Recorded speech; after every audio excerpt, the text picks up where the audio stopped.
There we go. Hey, welcome to Gameday Live. I'm Oz. Thank you. It's good to be here. Yes, welcome. I'm Oz. That's Stang.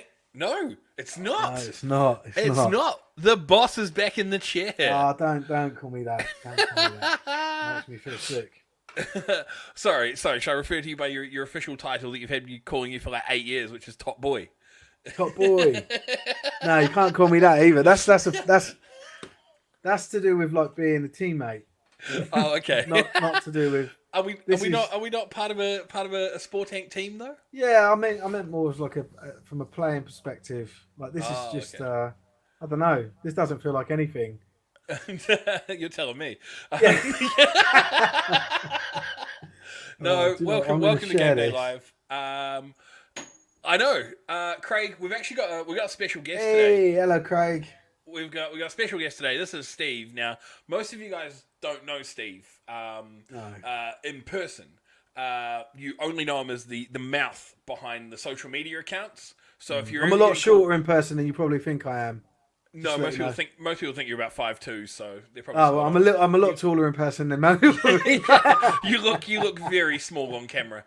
Do I? Well, especially when usually you're like sandwiched between me and Mikey, and we're both, I know, you two behemoths. Yeah, large men. Steve is usually the guy that's sounding off on you on our social media pages. If you've done anything at all to rub him the wrong way, and you'll only hear from him very briefly, and then he'll block you. So that's who we have with us today. That's basically how it works. Yeah. You get your part, and then you block them, so they don't get to say their part. Yeah. I can't be bothered. I might drop and then end the relationship. I think. But my view on it is like, you can watch, like you still got access to the website. You can still see the other types of social media. It's just on that particular one.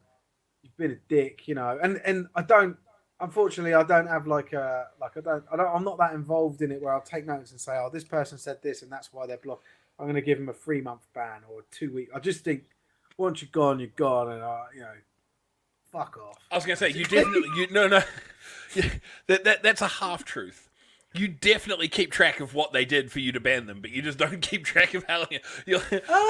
I reckon I could talk to you and I'd be like, "Why is this cunt banned?" And you from like 3. No, is that because you banned too many people? Yeah, and it is, but also it's not enough to me remember like this. I usually remember the severity of it. So like the name will come up and I'll be like, "Oh yeah, dickhead," and then I'll think. But I can't remember why. Sometimes I can, but if I look through like our band list, it's heaving, which I don't often do. But if I look, no, it's not that bad. Sport Tank one isn't that bad. There's about three. That's the thing. Everybody always slides into my DMs and they're like, "What's going on with your numbers, guys? You're under 10,000 likes. What's the problem?" And I just say, "Well, we got up to 350,000, but Steve banned most of them, so just keep it to people that are nice." Yeah. That's our problem. Yeah. Wait, why am I here? No, but thanks for bringing that up. So I'm not done. I'll come back to that. No, we are Gameday Live. There's going to be a lot of filler today. We're going to be honest because there's not a lot of games going on, and because there's not a lot of games going on, it also means that there's going to be points where we go off because Steve and I especially definitely go off tangent. Yeah, and the Mikey's not here to try and interrupt us with stuff. Exactly. Yeah. If you followed any of the Sport Tank or the Gridiron Hub streams. Pretty much since 2019, I think was when I sort of came on board in a stream capacity. Mate. Nah, was it 2019? I don't know. Well, I was writing for you guys in 2018, but I don't remember. The streaming side was I think after I finished I did a full sort of NFL season of writing. It must have been streaming started really. Must have been 2020 with there was a pandemic. That was when we started doing the Madden tournaments were the thing that then led on to everything else because they were so popular. Yeah, so it would have been 2020 is when I had sort of like a full year off after the 2018 NFL season because I was just done with content creation and I was like, leave me alone. Yeah. But we are here for this is week 8 Yeah, and it's so the reason there's not season. many fixtures this week. I think there's a combination of What do we get? 3 postponements? no, just two so far. And I've put them as postponements in the post because I was like, I don't know if you saw, but in the community page, I said something about like this week, like is the postponement the new forfeit? Are people just saying this now because for a team, right? So one of the teams postponed because they didn't have enough players. Now, for me, that's a forfeit. Well, yeah, right. Like if you're postponing because there's something wrong, like I don't know, the pitch is waterlogged, or I don't know. I can understand a postponement based on players if there's like a COVID outbreak in your team.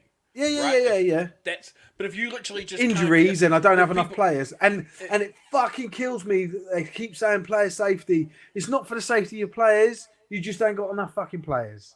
It's nothing to do with their safety. Stop fucking saying it's for the players. Playing two way isn't player safety. It just so what? The guy gets a little bit fitter. It's club shitness, not player safety. Yeah, that's 100%. What it is. The thing that I'm curious about with these postponements, right, is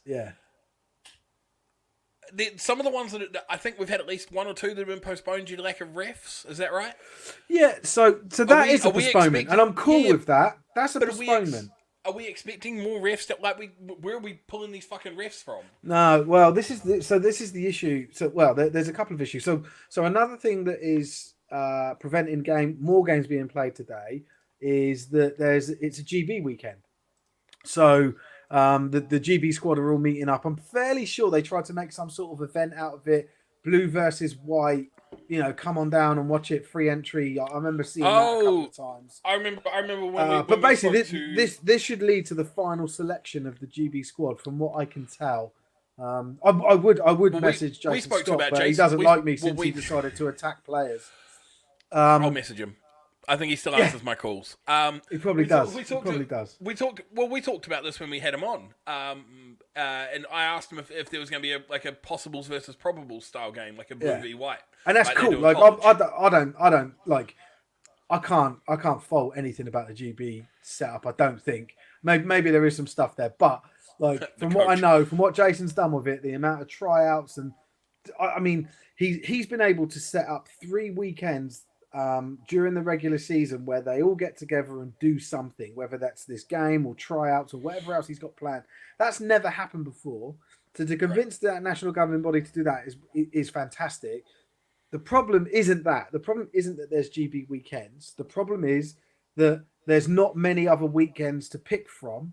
So they've condensed it down, right? So BAFA are trying to fit all of the fixtures into a small amount of time. The refs have said they're available in additional weeks, but BAFA are like, no, we want to fit everything in. I think it's a 15-week. I might be talking. I think it's 15 weeks as well. And in that they've got 2 bye weeks that BAFA put in place. There's the convention, and then there's the 3 GB weekends. So that's six weekends that either some or all teams can't play. So it's so when we say it's a refs problem, it's not. It's a resource problem to do with the refs caused by BAFA deciding to set the demands higher than the supply. So the refs have said, like, we've got this many crews on this weekend that can cover, I don't know, Scotland. We can cover 10 games in Scotland. 10, probably not. 3 games in Scotland. And BAFA have gone, okay, cool. So here's 5 games to cover. I feel like we've probably got a ref shortage. But we've always had a ref shortage. And that's the thing, because no one wants to be a football ref, right? Like if you look at and I don't want this to go the wrong way, but if you look at the refs themselves that you have in the specific areas, right? I remember playing in the South and played in Div 2, played in Div 1, played in Prem, right? All three divisions, the South has about 8 refs, if that, right? And they cover all 3 divisions. Like it was always the same fucking refs, no matter the game. Right, yeah. I just remember being, for 3 different teams across 3 different, 2 different teams across 3 different divisions I played for. I remember seeing the refs that they're reffing these games, right? Yeah. And these stretch from, Susanna, who's really passionate about the sport. Yeah, but she's like 5'1", weighs about 75 Why does that pounds. matter if she's a No, a but ref? my point. No, but this is my point though. Is My it because point she's a woman? Is it? Is that what you're? No, probably... I think it's amazing. I think it's amazing that I like Susanna. Because the thing's, she's incredible. She's so cool, passionate man. for the sport. She's a good ref. But there's her, there's Jim, and there's probably about 3 or 4 others, and people don't want to be refs. Like, when you they do. Being a ref is one of the very few parts of being involved in American football where you get paid. In the UK, you get a pittance. You get paid. You still make money. You get a pittance of a stipend that I've heard is barely enough to cover travel costs at times. I thought they got covered. Well, I don't know the detail here, so there's no point getting into it. But I always thought they got travel covered plus, I don't know, 40 quid or whatever. But the thing is, like, the reffing is not a glamorous job. Like, very rarely do we see, my point is, very rarely do we see an influx of new refs, right? Mm-hmm. It's always been the same guys across sort of 5, 6, 7 years. Yeah. Like, there's no sort of new blood coming through because the people that are sort of passionate about the sport, no matter their talent level or skill level, they want to play.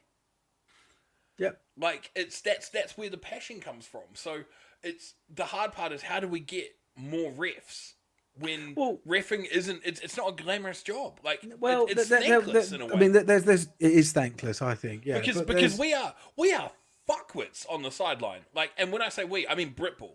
Like, doesn't matter the division. Like, these guys are going out, they're giving up their weekend. Like you say, they're getting paid, but they're getting paid pennies, right? And they get shit like, they're human. They will miss a call. The moment you miss a call, whole fucking sideline's on you. Well, you should be better at your job. Well, pay for training. Pay for, you're only as good as you're prepared to be. There's a load of different. There's been a load of different. Who preps you to be? There's been a load of different ideas on how to fix this problem. I don't profess to have the silver bullet for it, but I can remember about 2 or 3 years ago, there was a big effort, and it was organic. It just sort of happened within Britball, and we jumped on it as Gridiron Hub, and it was like basically help ref recruitment. So, like, clubs were just posting, like, whatever details it was to become a ref, and there was this huge effort between probably, I don't know, 20 different clubs, and Ollie, who was in charge of recruitment at the time, I don't think he is anymore, but he said they had more interest and people contacting them as a result of that than they'd had in the previous 10 years, right? So. And this was a good effort, like, but also, what the fuck are Bafra doing? If one social media campaign that was organically, almost accidentally created, it wasn't a contrived thing. It was just people were like, oh, I'll jump on that. Oh yeah, I'll jump on that, and it really helped. If that is better than the combined previous decade of effort. There's big fucking problems there from Bafra's perspective, as far as I'm concerned, and I don't hate Bafra or anything. Like, I want them to do well and all this sort of stuff. Like, but that is a terrible stat. That is a terrible stat. Like, it doesn't show how great that little mini campaign was. It shows how shit the rest of the efforts have been. That's it. It's a lot easier to be, better than nothing. So yeah, when your baseline is 0, anything you do. No, well, the baseline wasn't 0, but it wasn't good. No, but in terms of, I'd never seen a recruiting campaign for refs before that. No. So the baseline of open recruitment is essentially 0. So anything that people do is going to be better than that. Yeah, but. Let's touch on. We got some questions and we got some scores. So right, yeah, I'm just trying to put the scores in actually. Go on. The Cats take an early lead. James Horn passed to Ryan Smith. Will Browning kicks the extra point. Cats are up 7-0 on the. That's on the opening drive against the Spartans. If you remember this game, I think they played about 3 or 4 weeks ago. Spartans jumped out to an early lead of about 20 points, and the Cats ran them down in the fourth. Oh shit! You're right. Yeah. I do remember this. Yeah, scored like 28. Scored like 28 unanswered. And Ouse Valley are losing 3-0. So the Cardinals have gone a field goal on their opening drive, so they lead Ouse Valley 3-0. Now, Jay's jumped in. Manchester versus Tamworth next week. Can Tamworth get the 1 seed, or do you think it's second at best? So I if personally I remember, think it's second. they need to at best. reverse that. They need to reverse that result and add an extra point, right, to stand a chance, right? Realistically, so how many points did they lose by? Was it like 30? Well, it's not even just that though. I'm looking at the scoring because I'm assuming it's not just head-to-head points differential. It's I think it is. Points diff. No, I think it is. Is it head-to-head points diff? I think. Okay. I don't know. No. I'm going to talk out of turn if it's divisional points diff. If it's divisional points diff, they're not catching them. Like plain and simple, because yes, they play each other, but then the Titans still get to play the rest of the division. At which point they'll slap the rest of the division like they have already. Yeah. So even if Tamworth beats them, they're not running them down, because at the moment there's a 144 point difference in the points differential. Right. No, sorry, it's actually 190. So Tamworth's got a points differential of 63. They've scored 116, had 53 scored against. Manchester have scored 270 and have 17 against. So even if Tamworth beats Manchester, which I don't know if they will. I don't want to go so far as saying they won't, but I don't know if they will. It'll be a tough match. Even if they beat them, if it's divisional points differential, they're not catching them. Manchester is 1. Manchester is the 1 seed. That's all there is to it. Yeah. I can't remember, but I've got someone will probably tell us in the chat. I'm pretty sure it goes head to head.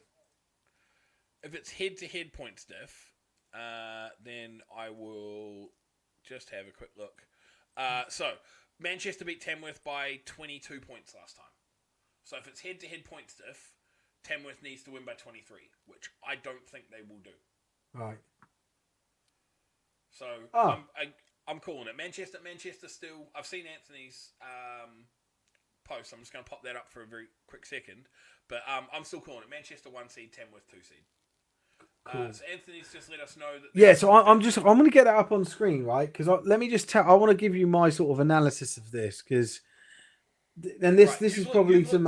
You've looked at it. Let me cold react to it as you bring it up. Yeah, hold on. Right, so I'll give you a real first, time. right. Let me just share my screen. Ooh, share screen. Oh Jesus! What the hell? Right, that one. Yeah, nice. Okay, now I'll try and blow it up. But this is the post, right? That we just said was posted yesterday at 9:38 a.m. First of all, post time terrible. A Saturday morning at 10 to 10. Saturday. Yeah. Bad post time, right? So just again, this is like any advice for anyone that runs a social media account. You want to post, if you want more people to see it, post it between 7 p.m. and 9 p.m. Or 7 and 10 actually. To see it. They've tagged it onto a game of the week thing. So this isn't a dedicated, it's like an afterthought about recruitment, because this is about meeting Keith Wickham and talking about the game of the week. So there's a little bit of an interview here, and then they're talking about if you want to join Keith, you can click on how to join. This to me isn't a recruitment post. No, this is a post that mentions recruitment. Yes. This is not a direct recruitment post. This is, we're doing a game of the week post. Yeah. Oh, let's, also try and get some engagement. And that may well be the intention, right? So we're taking Anthony James's word saying that's their recruitment campaign. Like, we don't know that is, right? But I do like the hashtag zebra mode. Yeah, it's cool. I'm a fan of that. So I like that. So here's another problem with it. You've got an external link in it. As soon as you whack an external link onto anything on Facebook, it gets absolutely throttled and destroyed by the algorithm. So this won't, so if you've got 10,000 followers, like less than 1,000 would see that unless it started to get tons of likes and shares and stuff. So that's a problem. then there's the likes and shares. Well, there's actually like they've actually got a good amount of likes and shares on this. This is okay. So you could see that would sort of break some of the parapet, and hopefully more people would see it. I Yeah, of think the course. image isn't very good. So if I click on this bit, I can see it's pixelated, right? So I'm guarantee you when I click on this, it will shrink the image down into like a tiny little thing. There you go. So that tells me that this is a really bad low resolution image, and they haven't. Again, that's just another. It's not like none of this stuff is like essential, but these are just loads of different things that they're not doing right in this.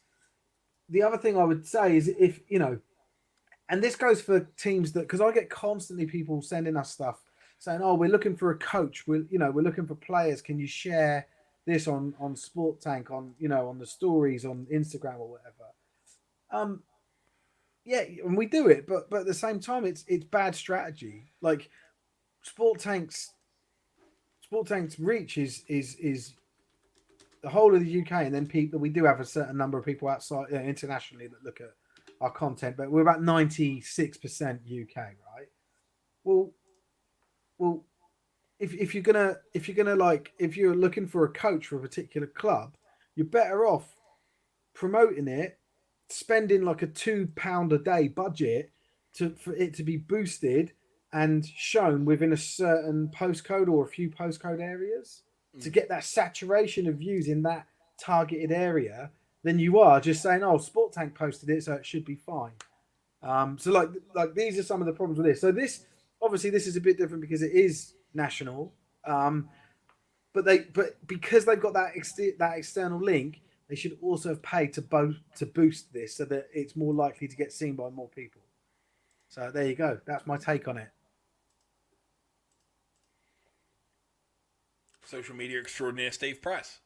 Yeah, Monarchs are 14 up. Well, I'm good at this stuff because that's what. Well, I'm doing it a long time now, right? Like I've got no qualifications in this shit, but I've built two of the largest entities of American football in the UK over the past sort of 8 years, and I've sort of learned stuff along the way. We've got another update as well. So we've got James Horn finds Kay Dennis for another passing touchdown. Extra point is no good, and that's in the Cambridgeshire Cats Spartans game. So the Cats lead 13-0 over the Spartans. Right, let me just get that's still in Q1. As we mentioned, the Monarchs Trojans there. So we got 14-0 for the Monarchs over the Trojans. You and Mike picked the Trojans to win this one. Now, I'm not saying we've seen some great comebacks this season.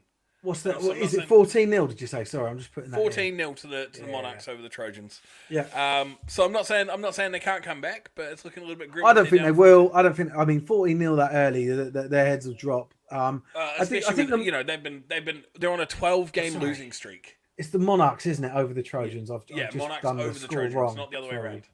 Yeah. And Anthony's just saying spot on with everything that you mentioned about the social media side.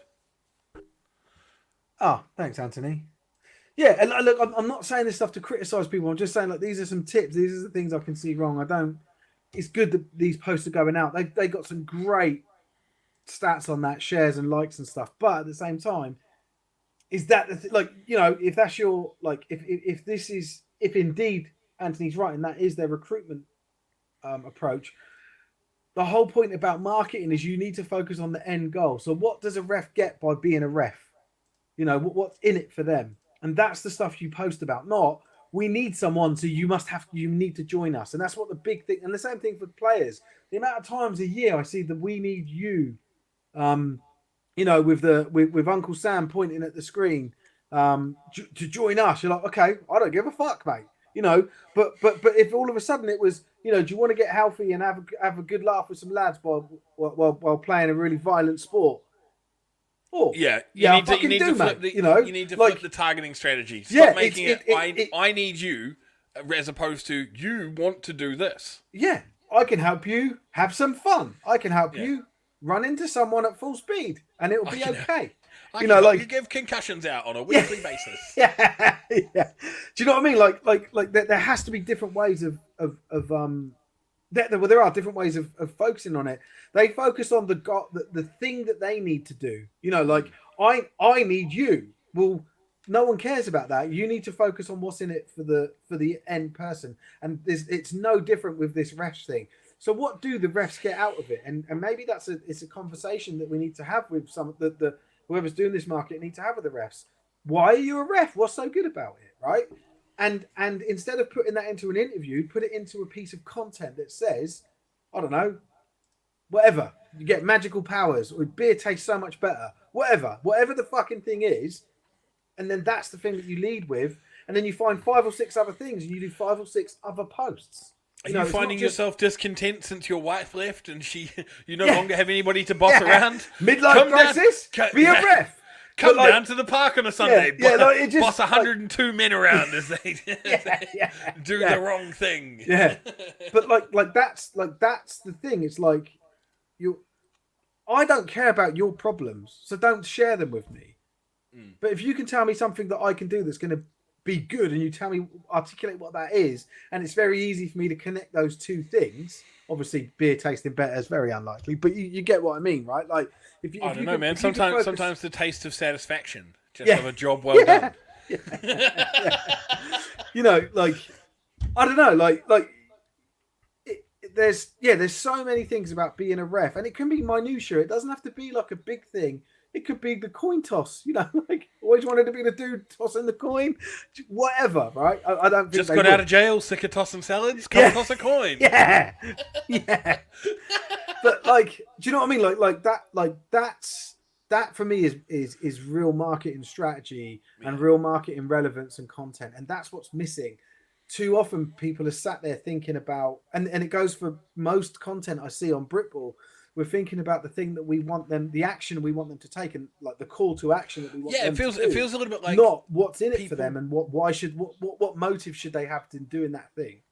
Yeah, it kind of feels like people go for sort of the pity card in a way, where they're like, oh, we need you, come and help us, you know. They're pulling on the heartstrings and trying to be like, look, be benevolent and be helpful and do something good. It's like no, fuck you, I'm a prick. I don't want to do anything good. I hope your team struggles. I hope you fold. That sounds like a you problem, you know, like I would really like to be able to say that to somebody else apart from my missus. But yeah, like that's like.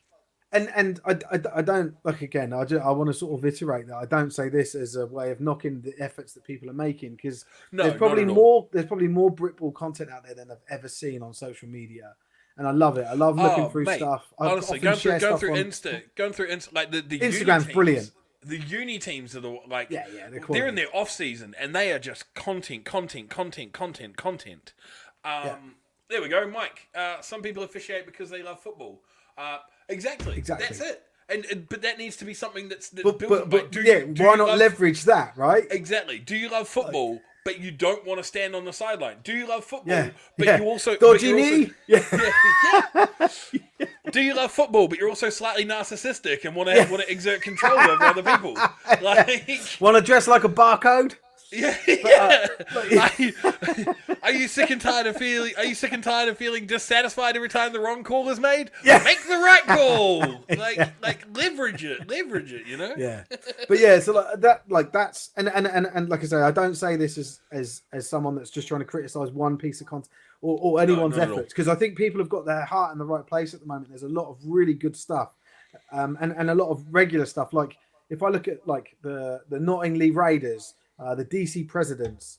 There's another lower tier team that are doing loads. Oh, Lee are going hard. Fantastic, great content they're putting out constantly, and you can tell in some instances you think, man, the dude behind this, he's not a graphic designer dude, but he's doing his best, and that's great and that's commendable. But I still think you don't necessarily need the skill set to do it. It's about messaging and understanding the alignment of it. Like, how does this align to what the person is doing? How is this going to happen? And so I sort of offer it as advice, really, rather than a criticism. I just think there's more that can be done, and we can be more successful.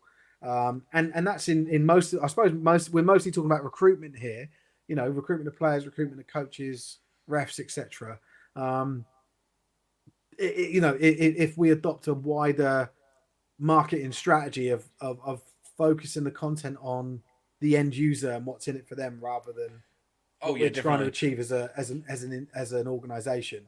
Ultimately, more players and more refs and anything that's going to grow this. Because the funny thing is, your thing has always been, and you've flogged it like a dead horse for the past 5, 6, 7 years that I can remember. Your big thing is that you're all about the growth of the game. You want to Yes. grow the game in the country, and I'm sick and tired of hearing you preach about it. Stop saying those. No. But the thing is, anything like it's if teams are struggling with catchment area and recruitment, and this can help them improve their recruiting, or if we can get more refs so we don't have to have postponements, anything that's going to help produce the quality of product that we are distributing as a country at the moment. Like watching the Titans stream last week, like onside, people were loving it. Like in the comments, people were absolutely. Like, it was a little bit of a circle jerk, to be honest. But people, no, people were loving it, and I couldn't follow. I was sitting there, I was watching it myself. I was doing a U. I wasn't paying attention to Mike. I was watching the screen and getting a really shit reporting job as things were happening. But the commentary team that they had, like it was great, and the quality of the video. The cameraman was a little bit slow. I felt like maybe someone had given him a bit of kit, and he was just kind of falling a little bit behind. But it's the quality of product that has been distributed this season. Like I don't know if Onside is working exclusively with the Titans because they've done 2 of their games now. I don't know, have they? They did the Titans Phoenix game, and then they've done the Titans Sheffield one that I've seen. The two that I've cool. seen. Well, maybe that would be cool. But so every Titans home game could be streamed by. Yeah, I'm not sure, but that having that readily available to people on YouTube. So it was just on the YouTube page. You could click on the link, and didn't have to sign into anything. It was all free. You didn't have to follow the account. Didn't have to do that. This or that. And people were commenting that they were watching the stream, and they were like, "Oh man, I didn't know you guys loved American football." And there was people obviously that had come from different areas, different parts of the world. All this, they're like, "Oh, this is a really good game. We feel sorry for Sheffield. It's a really good game. Like good production quality. The commentators are amazing. Like the feedback that they were getting on the comments was huge. Yeah, and it was. That sounds to me that what they likely had done there, and this is another key thing, is once the link was live, once it was up, pushed it on loads of different places online and in forums and in different places, because that sounds like a lot of new people and new eyes were watching it, which is fantastic, right? That's exactly what you want. Now, just for context, if people wondering why we're sort of half an hour into stream and we're still rambling about this sort of stuff and not actually there's hardly any games today. Giving you score updates, it's because there's not a lot of games today. But like not even all of them are kicked off. Like the Yorkshire Inverclyde has literally just kicked off at 2:30. The Spartans are in the red zone. They're up 13-0. The Spartans are in the red Sussex zone. Thunder. Let's see what they've got. They've just got pictures. And the Monarchs are up 21-0 now. So Torbay is just getting a shilling. Yeah. Well, we almost got into that and then we steered away from it. But why did I pick Torbay over the Monarchs? I don't know. Didn't we look at that? Should we have a look at that? No, I haven't. I can share it if you want. I've got it ready to go. I'll drop in. Cool. So here's our picks. Let's go through them. We'll run down. All right. Yeah. So Inverclyde, Yorkshire. Everybody's picked Yorkshire. The last time these two played, it was a whitewash. Was it? Yeah. I didn't even look at previous Rams games. I just know the Rams at the moment are just like they've just had a massive jump up in results, haven't they? Yeah, but they lost. They lost to I think EKP. No, EKP. Last week. The other Scottish team. Yeah. So Moonday won't be right much. Mavs are up 7-0. Sabres are in the red zone. Ooh. Oh, hold on, let me get rid of that one. Mavs are up 7-0. Thank you, whoever that was. Thank you. That was James. James is our weekly man in the East. He gives us everything from East Kent to East Essex to everything over that way. So we got love him and East Kilbride Pirates. Well, that's the wrong East. It's not fair.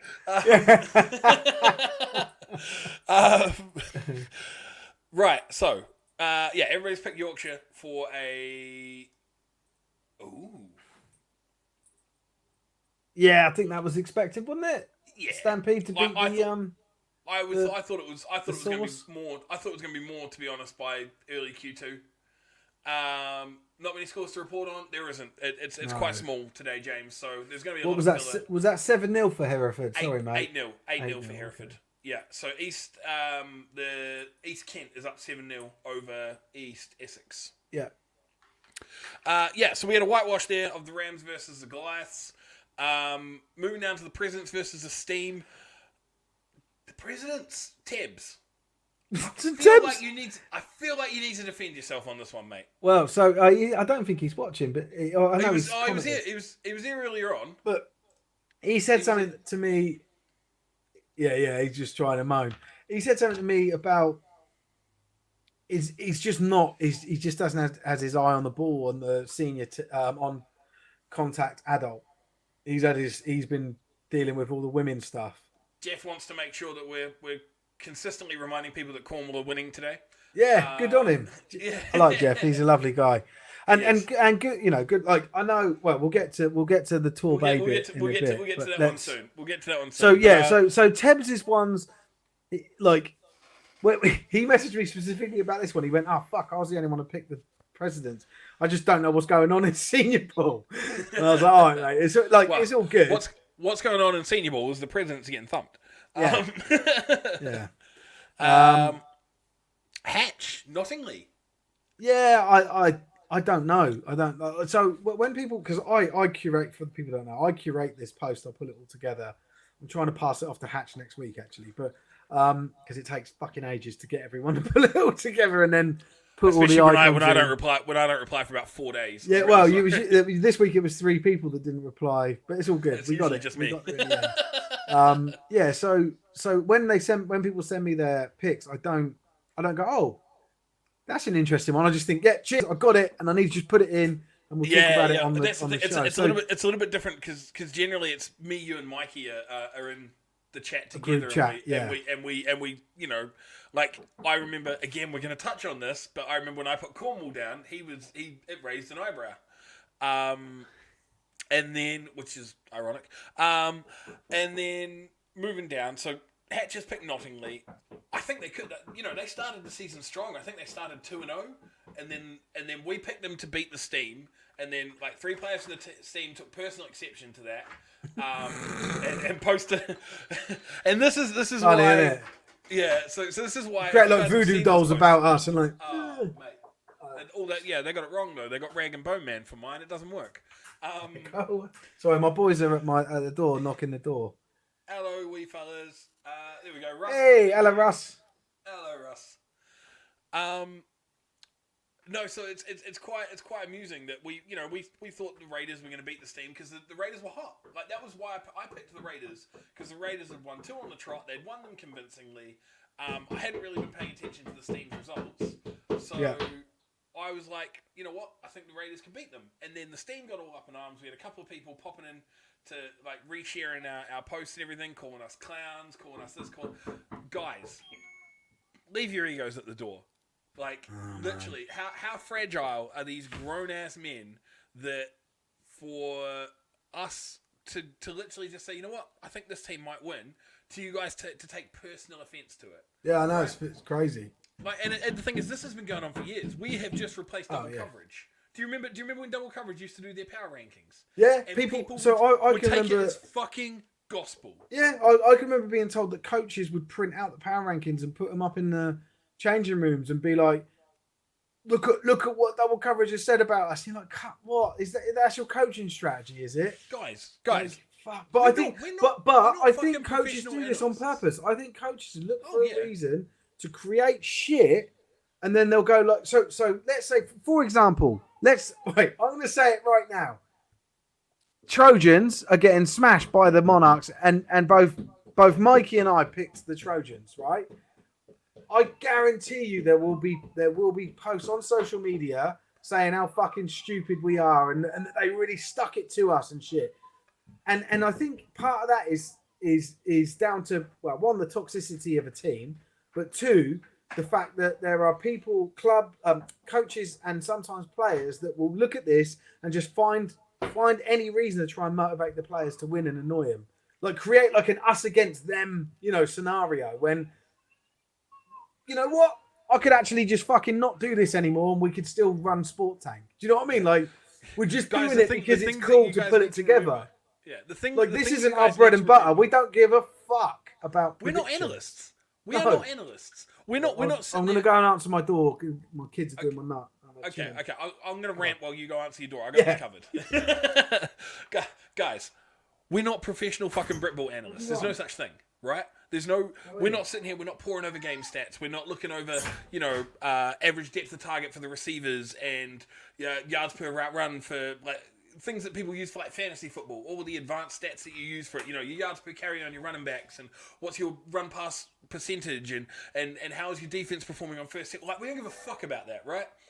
We're not diving into this. We're just looking at it. Shit, one of our guys used to just look and pick up based on the logo that he liked the best because he didn't know anything about anything. Like, I'll admit, I sometimes look at trends. Like, I'll have a look and go, wow, how have these guys gone in the past last time they've played each other and things like that. And because at the moment, I'm competing for pride against Steve and Stang. So I want to beat them. I want to have more correct picks than they do. But I haven't got a fucking horse in this race. Like, to be honest, I couldn't give a shit if you all lose. Like, we can have however many games. Literally, these could all be walk-off losses for every single team because the rest don't turn up. So I don't care. So if you're going to sit there and you're going to pop up on social media and be like, oh, you guys are clowns, you don't know shit. You're right, I don't know shit. You know what? I didn't even know your fucking team existed 3 years ago. That's true as well. Like some little fucking backwater. I don't even know where the fuck Nottingley is, right? Like, I've been to Darlington. Darlington's a shithole. They've got a steam museum and nothing else. Like, and the other thing is, like, the teams that are sitting there chirping about this, right, is there usually some buttfuck fucking Div 2 team that's just stuck and have got nothing better to bitch about. Like, and I'm gonna bring this up. We got called out by a player from a specific team in Div 2. Now, we'll let the player remain, the guy remain anonymous and the team remain anonymous, but they took exception to the fact that on one of our stats, we listed that they were on a losing streak. I won't say how many games the losing streak is, because you could work it out. You could work it out yourself, right? The process of elimination, not that fucking hard. But they were on a losing streak, and we pointed this out. By the way, we also Kev, you don't understand. I am dichotomous as fuck, right? I can definitely say I can definitely say I don't care because I'm doing this for my enjoyment. There's no I haven't got a horse in this race. Well, this is a point. I don't care about. So this is. I don't care about your team. I don't care about picks and results. I care about promoting the game and the sport, and I want to post the scores and. I don't even care about that. I care about being able to lock myself in the office for 3 hours on a Sunday. Specifically, I don't care about is individual results and individual weeks, right? So what I'm saying is we could remove this segment and probably save ourselves a lot of grief. But actually, I think it's me that gets the grief or deals with it. but the other side is that I think there's a lot of people that do like this and do like seeing what we've got to say. So that's why we'll do it. But yeah, I would happily drop this segment and it doesn't change or impact anything to do with Sport Tank. People won't all of a sudden go, oh, Sport Tank have stopped doing their picks. Filler. You know, it's just filler. It's just content. It doesn't. That's what I mean. I think I don't want to speak for you, but that's certainly what I mean when I'm talking about. I don't care. I don't care about that piece of content that people do care so much about. Oh, it doesn't bother me. Kev, it's fine. It's all anyone needs to focus on. Good. All anyone needs to focus on is winning their next fucking game. No one seems to do so. No, but we're their motivation, Steve. We're their motivation. Yeah. That's the thing. If you're more worried about what some fucking like Australian New Zealand hybrid immigrant who played britball for 4 years thinks about your little fucking shitty Div 2 team and how your performances over the past 6 years, if you're more worried about that than the actual opposition that you're going to be playing this coming week, you've got big problems, mate. That's the thing. So we do this for fun. I do this because I want to beat Steve and Mikey. Like I want to beat two career britballers Career? Career Brit. How long have you played Britball for? Oh, career. I don't know. I don't know how many years. 15, 20 years? No, because I haven't played non-stop. I had like last 4 years out. I just joined the team again. Okay, how long have you been associated with Britball for? 15, 20 years? 2006. So 15 years. 16 years. Yeah. Mikey's probably the same. He's been all over. He's played for every fucking team in the North. He started the same year as I did in Britball, but then as you know, I played previous to that. I was still in high school in 2006, mate. So, I started playing when I was in junior high school. But we enjoy it because we enjoy seeing what, like, I again, like I said, if you remove this, cool, whatever, it's gone. But I like seeing what you guys think. Like, whenever we send them through, I look at Mikey's and I go, how do I go opposite to Mike? without just throwing it away. Like, it's, you know, you look at and then generally if I see there's a coin flip game, I'll look at what Mike's picked and go the opposite, because I'm like, well, gotta get, you know, you don't know, but you know, I'm not gonna go out on a limb and pick fucking DC President speak to the Stang. But there's a lot of scores. Shit has happened, so we can move away from our filler for a second. There's loads coming in. I'm just trying to update everything with the it. Cats game, and he's just mentioned there's no injury timeout. Cats 13-0. Essex players ejected when they were in the red zone, so we got no ejection. Loving it, absolutely loving it. And then that's turned to 21-0 from LL Cool P. So the Cats are up 21-0 over the the Spartans. Where are we? My brain's not working. Up here, Essex Spartans, not East. Hereford up 16-0 midway through Q2 over the Source. Barks are up 21-0 over the Southeast Squadron. Jesus. And then Tom's popped in. We love Tom. Into one. Stags are up 12-8 over Dumfries Hunters. Yeah, I've just got all those scores up to date. So yeah, I've got a lot of love for Tom purely because Tom has been in here the last sort of probably 4 or 5 weeks, and he is one of our own, our sort of sole consistent suppliers of Scottish scores. Like, he is the reason that we're not just ignoring Scotland for 3/4 of the show and then having to just put a post up at the end of the show to say, oh yeah, this game happened. So yeah, no, big fan of Tom. Right, we'll move down. So Hatch picked the Raiders over the Senators. We've all picked Hertfordshire and we've all picked Cambridgeshire. Now at the moment, it looks, you know, pretty much spot on. Yeah. Predictions have a place in every sport. Behind them is trying to predict playoffs and who would win those matchups. I wouldn't have a clue about playoffs, mate. I just know that based on current form, Manchester will end up in the final versus the Warriors, is the way it looks at the moment. Sabres are up 9-7, converted a touchdown, and then a safety on the next drive. So East Essex driving down and taking the lead over the Mavericks after being down 7-0. Yeah. That's banging. Right, we all picked the Blitz B over the Thunder. I think you had a message on that, didn't you? Or you had a look on Instagram or something? Yeah, I looked. Sussex hadn't. They'd done loads of posts, and I thought, oh, they must have posted about the game, but they haven't. So I'm going to just have another look now. Well, we've all picked Clyde Valley over the Dunfermline Kings. This one was a nice mixed bag, and someone was so kind to mention that, fuck me, these logos look like each other. When you look at the Stags. Yeah, proper. I thought that when I was doing it. Yeah, it's funny, isn't it? They're really, really similar. Just a nightmare. And they're in a division where there's like 4 teams. So there's like half of that division. It's the same got the same logo, yeah. Right. Talk me through your miners pick.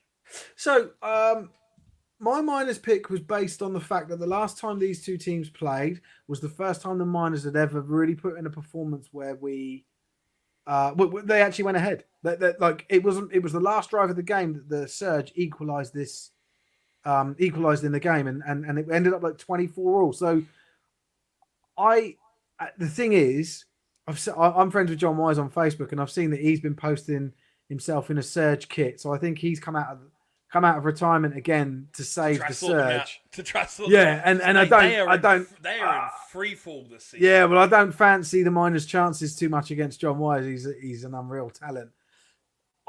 This was like I don't know, my heart leading my head to an extent, because I think the Miners are going to be well up for this. They almost beat them. They had them beat, and then they they drew right at the death of the game. Yeah. This has got to be the game that the Miners, first time the Miners have gone into a game thinking we can actually win this game if we fucking go for it. So that's, this is me being a bit romantic about it and that's why I picked them. I would love for the Miners to win that game. I really would. And not, again, we always have to caveat shit. I don't dislike the Surge. I just would love for the Miners to win. Because don't take us they're so new, personally, right? This would be their first win. They had a really shit introduction into this. Because of Baffa.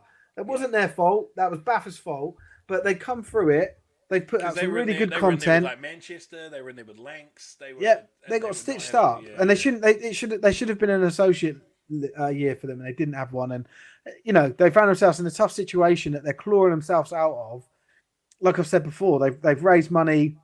It's funny. Last time I was on and I was saying nice things about them when they drew, I must have had about 3 or 4 different people contact me from the Lee Miners saying thanks for that. That was really, they pay attention to our stuff, but they're also very grateful about people saying nice things about them. That's the feedback we want, guys. I like people that are humble in the sport, particularly at that level and the position that they're in. And I find myself endeared to the Lee Miners. What was that? If you want to use our picks as motivation, for your game, if you want to amongst your, closeted amongst your mates or something like that, in a private group chat, you want to be like, look, fuck them, that's fine. Just don't bring it to us, because we don't give a fuck what your motivation is. Just go out and focus on your game. Like I said, what will happen is I imagine from the Monarchs we'll get a few people saying, look at what these idiots said, and people will screenshot that and post it on Instagram and tag us. You're getting some clown emoji. Like, someone's going to Photoshop your face with their in that meme where you're putting on clown makeup. Yeah. Something stupid. I don't. Well, the thing is, I don't mind like banter and funny stuff back and forth. It's just when people say stuff like, "Oh, these fucking mugs," and look at these idiots and cunts, and I've seen all of that, right? Yeah. Then I've got a problem. If someone wants to meme us about it and have a bit of a joke and a dig, if there's all day, I'll take that all day. I'll take that all day. Artistic impression. Yeah. I fucking love it. I'll share it. I'll share it on my personal page. I'll share it on the Sport Tank page. Shit, I'll see if I can get access to my work. Or even if someone just messaged me saying, "Oh, Trojans are going to win, are they, Steve?" Haha. Like, I'd be cool with that. But if they turn around and start calling us cunts and mugs and wankers, shit, you fucking. I just think I don't. So that's that. Like, going back to the whole banhammer, the banhammer comes out for that, and because I just think I don't need the insult. I don't like. I get that it's an important thing, but you're trying to get personal about something that has never been personal. It's just I decided to pick the Trojans in this instance, or the Miners.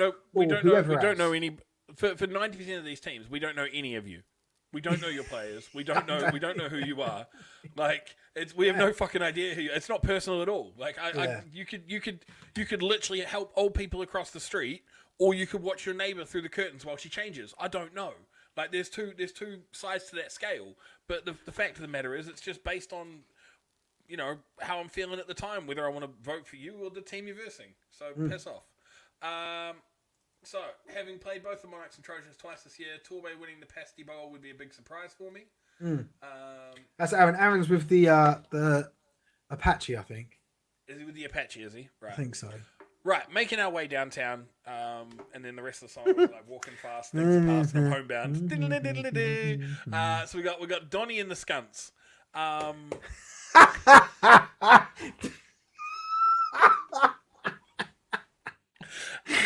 I allowed to say that? Paul.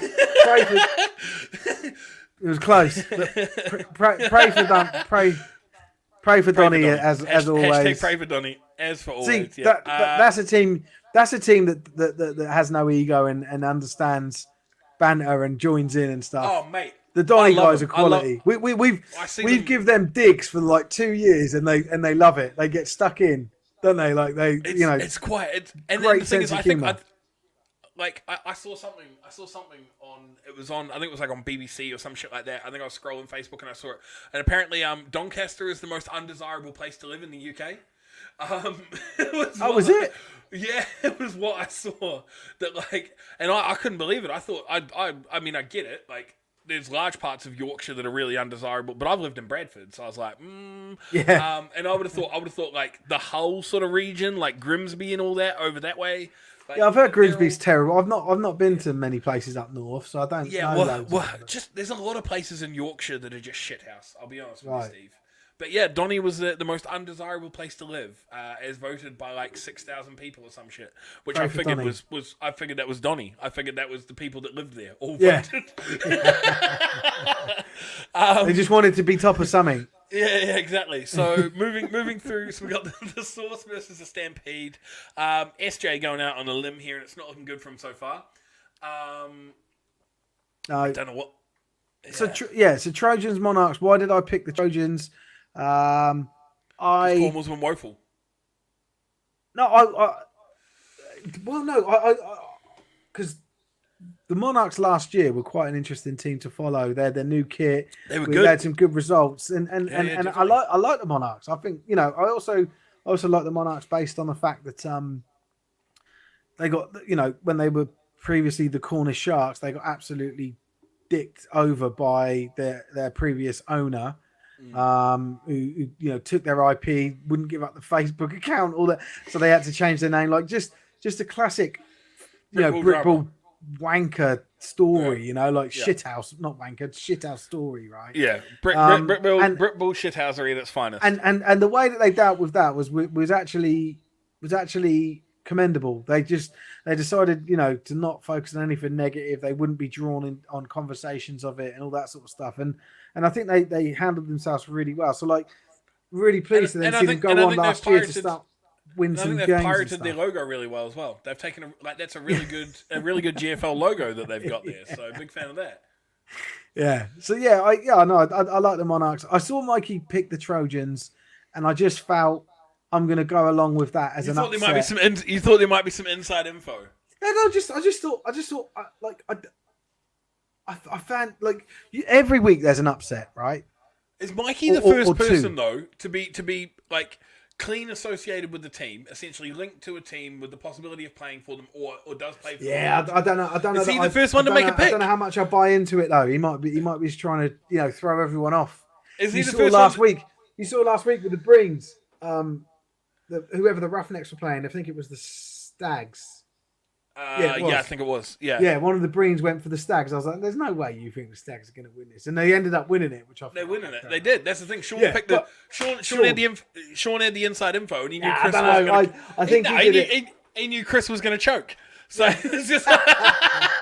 So I essentially just thought, if I'm going to pick a game it's going to be an upset, because I don't think any of my other games are upsets. I know you might argue about the Miners, right? But I would argue about the Miners. I'd also argue about the. I'd argue about the Cardinals. Would you? Yeah, they've lost 6 in a row. Yeah, they have lost 6 in a row, but I don't know. Nothing lasts forever in terms of like losing streaks. I don't. No.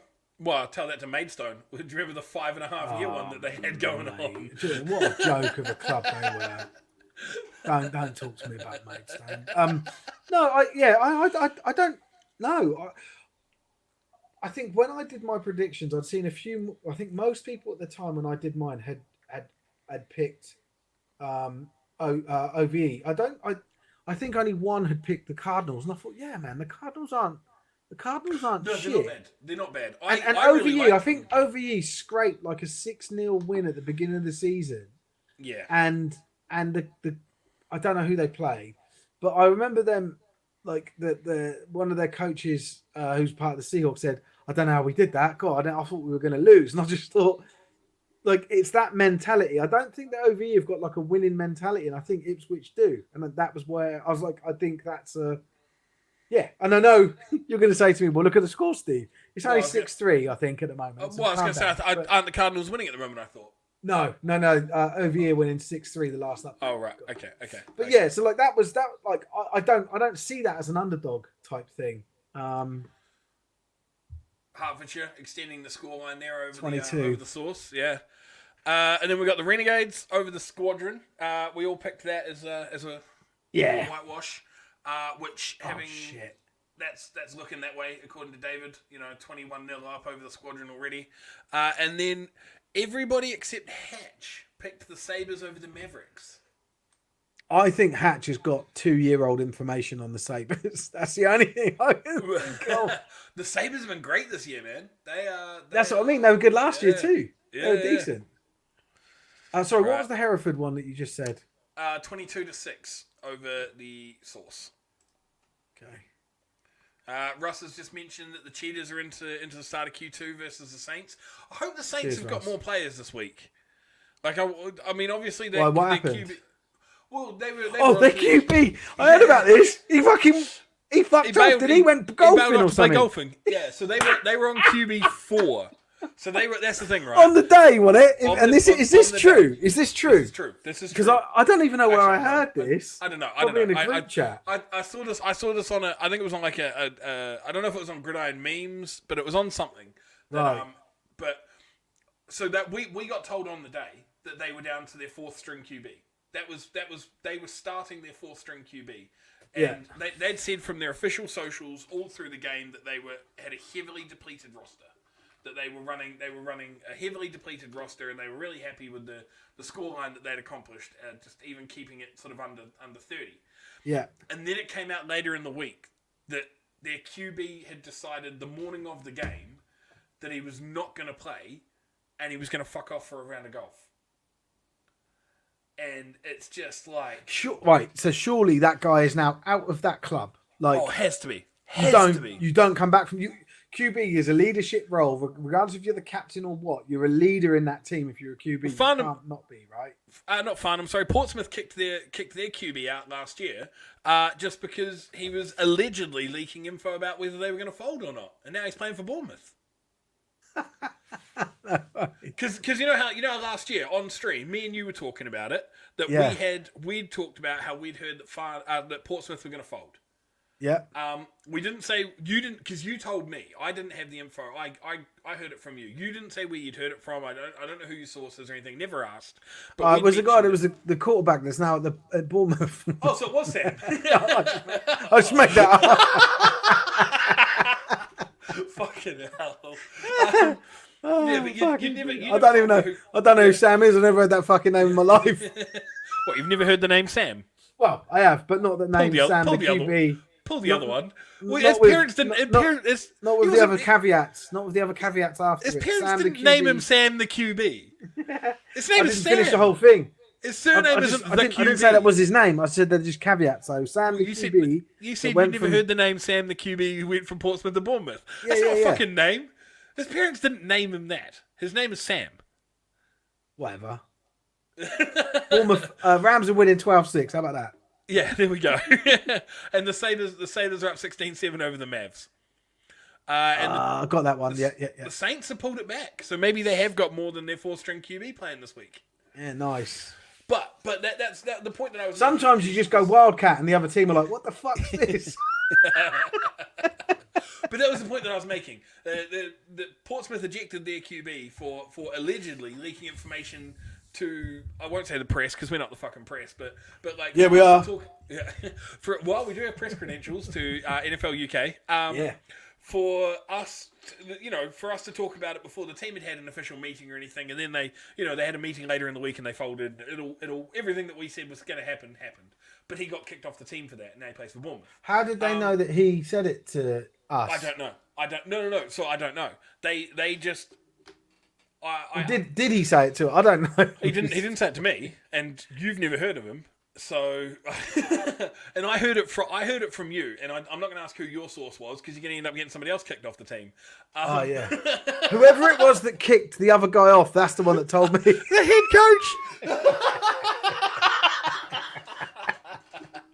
coach. Fucking hell. Donnie. Hold on, I'll put it up. Hold on, where is it? Donnie and the Skunts. Donnie and the Skunts. Fucking brilliant, mate. I'll put it up in the chat so you can bring it up. But I just got a post from them. Oh, hashtag pray for Donnie. Hashtag pray for Donnie. Right, are we done with the? Can I take my? Well, I just want to show you something. I don't usually reveal stuff from the old inbox, and I won't. I don't want to release this guy's name. Okay, so I'll remove my screen share, and you can put yours up whenever you're happy. Yeah. We've had a post. We had this dude. I haven't replied to him yet, but I can sort of see what he's trying to say. In a way, but right. I'll read the message first. I have this for sale. Wondering if you would be interested. So that's. And he sent me some pictures. I mean, you've piqued my attention. It's got to be a 10-foot 12 from the Seattle Seahawks. What the fuck am I going to do with that, mate? What are you talking about, mate? Put it in the background. Put it behind me, yeah. Yeah, you'll just need another 29 of them, so we can do a 30-second countdown with 10-foot numbers. He sent a few more pictures, but I don't want to show those because they show more of his face. I'm not trying to out the guy, like no, of course. I'm trying to stitch him up. I just think it's funny, like but then at the same time, if you're this dude trying to shift it, because he sent me a picture of it in his garage, like it's obviously in his garage. How do you get shit? Where do you go to for that? Like, who do you give that to? That's got to go on Marketplace, doesn't it? Yeah. It's got to go on Marketplace. Fucking brilliant. Anyway. 28 to the Cats. Yeah, the Cats, they're doing awesome, the Cats. I love the Cats. I do. I feel bad for Scott, though. Obviously, Scott's a big contributor to us and keeps us updated on all the Essex Spartans game things. Do you know what? Essex Spartans, it's like feast or famine with them. They either absolutely trounce a team or they just get destroyed themselves.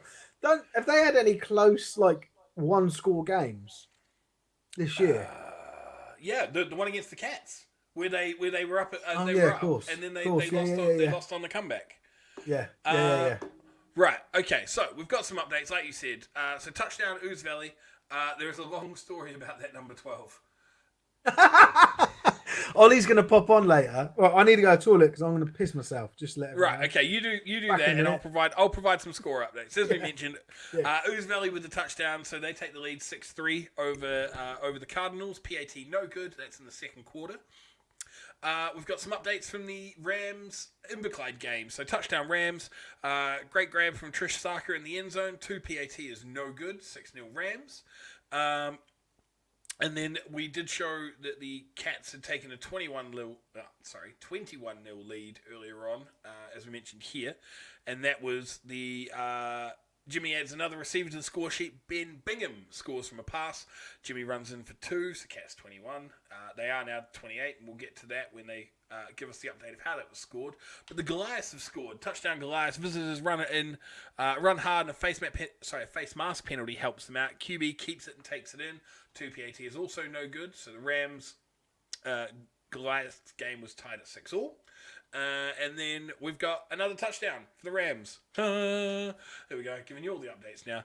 Incredible grab from Fred Nash. The ball is underthrown and the DB tips it. Nash adjusts, catches the ball whilst keeping his feet in bounds. 2 PAT, no good. Rams lead 12-6 over the Inverclyde Goliaths there. I gotta say, and there we go. I was gonna say I thought this one would be a little bit more one-sided, but yeah, as of 1 minute ago, touchdown Rams. Another long run by Cam Sanders following some good blocks. 2 PAT is no good. 18-6 to the Rams. So there we go. They're starting to run away with that one a little bit, as I thought they might. My beard needs some oil. You're looking like a homeless girl. I mean, I get the homeless part. I do. I really. You're right. It does. It's very sort of. I've got some here actually. I've got a little bit of oil here. I'll put some in it later on. But the girl part, I'm not feeling. Like I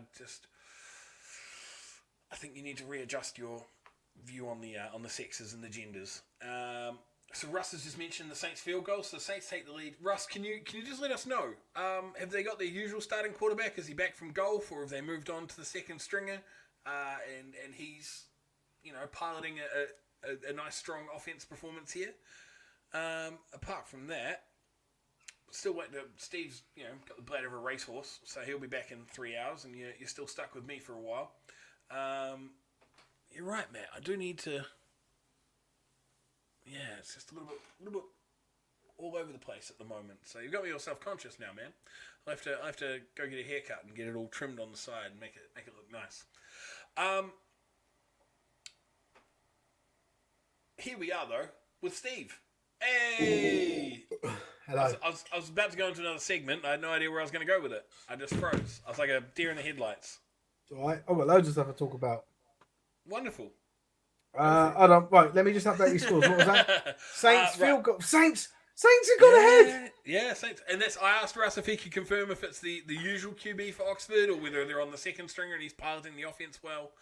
But What did he say? Just fuck off, Oz. I'm trying to concentrate. I'm trying to coach here. Yeah. He says running up and down the sideline coaching while watching Gameday live on his phone. Just close the screen, mate. Rams are up 18-6 over Inverclyde as well. So going back to Rams, sorry, what was the score over Inverclyde? 18-6. And Ouse Valley, Ipswich has gone to half time. Ouse Valley leads 6-3. Yeah, cool. I got that one. So just going back to my point about there's usually one or two upsets. That's the game I probably should have picked for a potential upset rather than the Monarchs. Apparently the Monarchs are 40-0 up. Just to let you know. I don't know if you've got that. Jesus. Someone messaged me about it. Still first quarter. So I've seen... Yeah, there we go. Yeah. So I think maybe this is another prediction. Torbay probably going to not come out for the second half. Torbay are now gone from existence. And that was the other thing, right? Like I didn't understand how you guys went out and picked Torbay when we had literally talked about it on like I think it was the last stream that you were on. Yeah. Or the one it was a stream and all three of us were here. We literally talked about how we thought Torbay might be the first team to fold. Yeah, I do think that. But also I don't think it's fair in you saying you guys picking it because it wasn't a joint motivation. I saw Mikey pick it. I thought, okay, I'll take that one as my upset. So I don't have the same motivation as whatever Mikey had. I don't care. Yeah, that could be my one. I don't want your reasonings. You picked it. Well, you do want my reasons. You just said I don't understand how you picked this when we said I don't understand how you picked it. Well, I'll just shut up then. Okay. Yeah. Good. I don't want your reasonings. I just don't understand how you did it. Okay, thank you, Oz. You're welcome. What the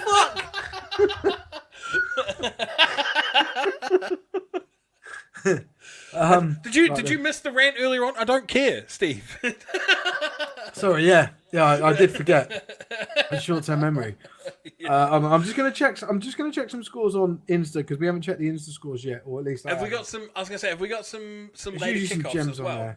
Have we got like some? I don't know. I didn't put the kickoff scores up, did I? That was my fault. Mate, that's because you fucked him something chronic last week. You told us pretty much every game was a 2 p.m. kickoff. Yes, that's what it said on League Republic. I can't I say it on League Republic and I say in the post, if you've got a different time, then let us know. But I can't. We had guys coming in and we're like, we haven't got any scores for this yet, and people were like, yeah, it's because it hasn't fucking kicked off. It doesn't kick off for another hour. We're like, oh, all right then. But it's just wondering where we're if we've got anything from something like have the Warriors kicked off yet? Have the O's kicked off yet? Not the Warriors. Sorry, there's no Prem teams. No, my brain is completely gone. I was I don't know who I was. I got a score 32. It's 32-0. The Alphas over Donny. Oh, is it 32-0 now? It was 22. It was 22. Yeah. They got. I think I got a safety and a TD 2 PA2. Excuse me. Hereford. There we go. Hereford 28-6, is it? Yeah. Yeah. Hold on. Sorry. 28-0. I thought it was 28-6. I thought it was 6. We have been told the whole time by Stuart that the Source have not scored. It was 22. It was 22-0. 6 minutes left in Q2. Okay, I don't know where I got that 6 from them. Well, because he said 6 minutes left in Q2. No, this is like a previous score update that we've had. Yeah, no, 16-0. He's been the only one giving us the source Hereford updates, and he's never said they scored 6. Wow, must be you reading it out to me then. Well, it must be you fucking looking at 6 minutes to go and then just figuring that's a score. No, because this is before that post. Oh, the cheaters are back in front.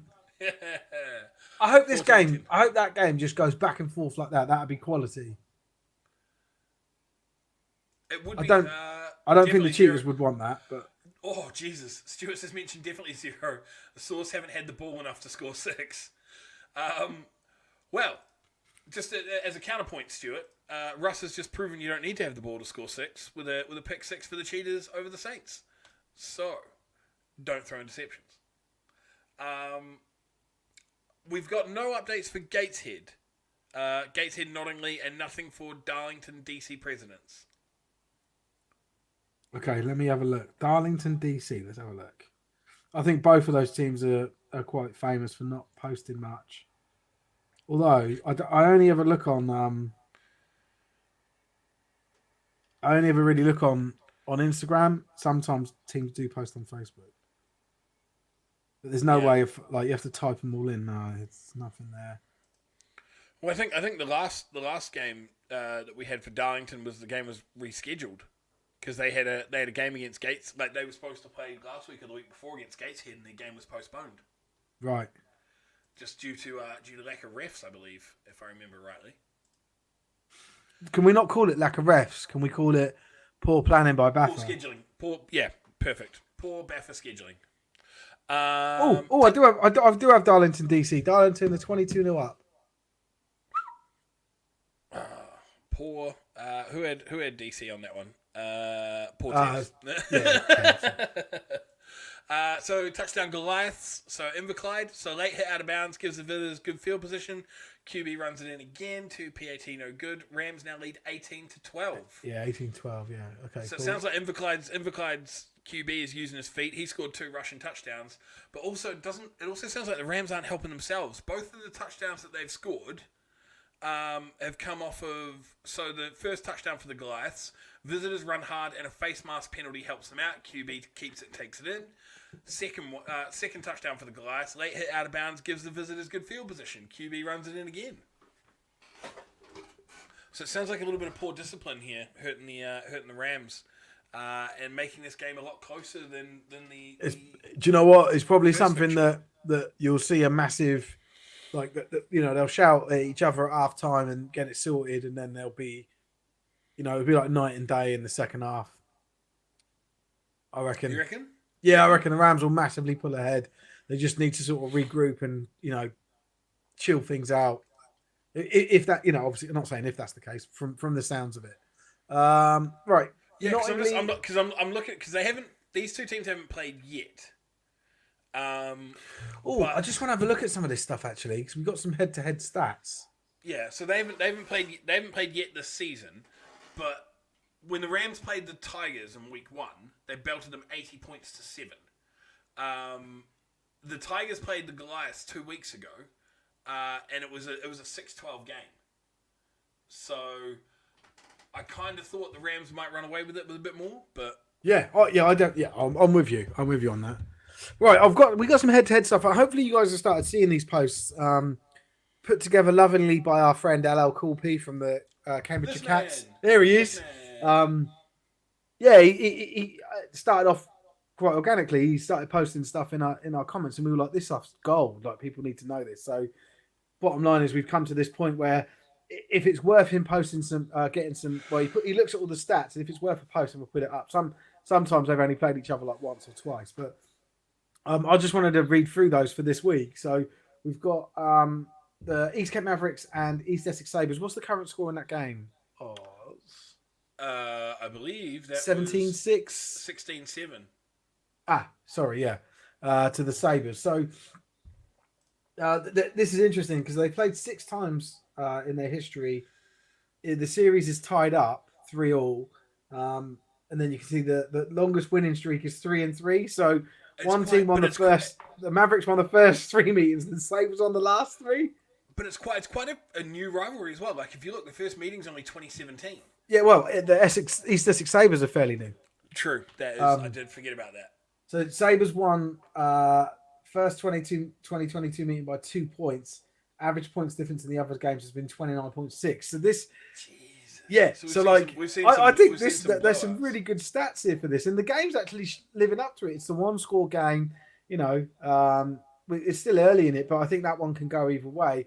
I think based on what you're seeing, what you'd read here, momentum and recent success has been with the East Essex Sabres. Yeah. So I think and you see that in our predictions, right? Most people have predicted the East Essex Sabres, but yeah, just quite interesting takes. I just really like these posts. If you look at it, because obviously the Sabres, like you said, only must have come about in 27 or maybe 2016 was their associate year, 2017 was their first year. Yeah. But if they're relatively new, an established team like the Mavericks, you can see how they would get the wood over them to start with. But then it speaks volumes to the Sabres program that after the first three meetings they've turned it around, but then 2 points in 2022, so maybe it all just goes out the window. You never know. Right, how do I get that to that? Is that right? There we go. Right, next one. Let me just blow it up. Oh, this is the game we were talking about. So it's 6-3. I think it's half time this game at the moment. So Ouse Valley are winning 6-3. Another one that's tied up. They've only played 4 times. So they split the series 2-2. One shutout win, and again they both had they both had winning streaks of 2. Right, so I don't know who because the Cardinals were on the losing streak, I imagine Ouse Valley have won the last 2 games, right? Oh no, that doesn't follow. The average score in Eagles wins is 66-3, and the average score in the Cardinals wins is 21-9. That's huge. Yeah, so I think this, the Cardinals. So this one's interesting. The Cardinals are on on a 6-game losing streak. So that bad. They've got bad current form. And this was the one that I picked. The Cardinals to win, right? OVE are probably they are looking at our results, the favourites to win this. But I think Ipswich have won the last 2 meetings. So Ipswich played each other twice last year.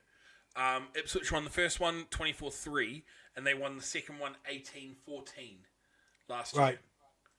Obviously, there was nothing in 2020.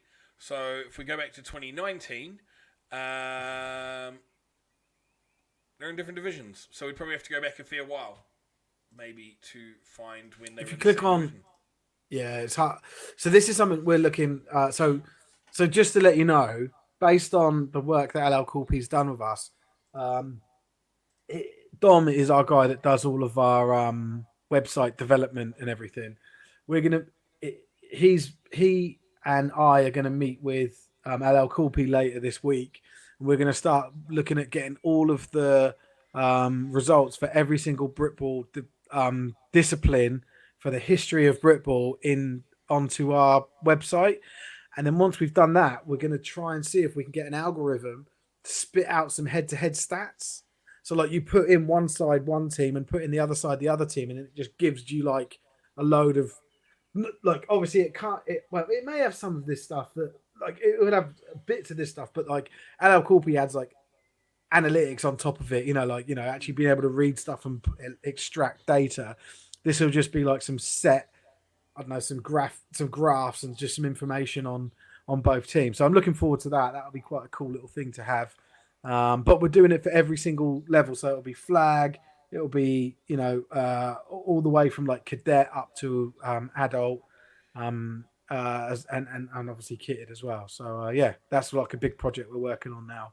Anyway, so we've had some scores drop in. So Barry's let us know that Donnie's up 38.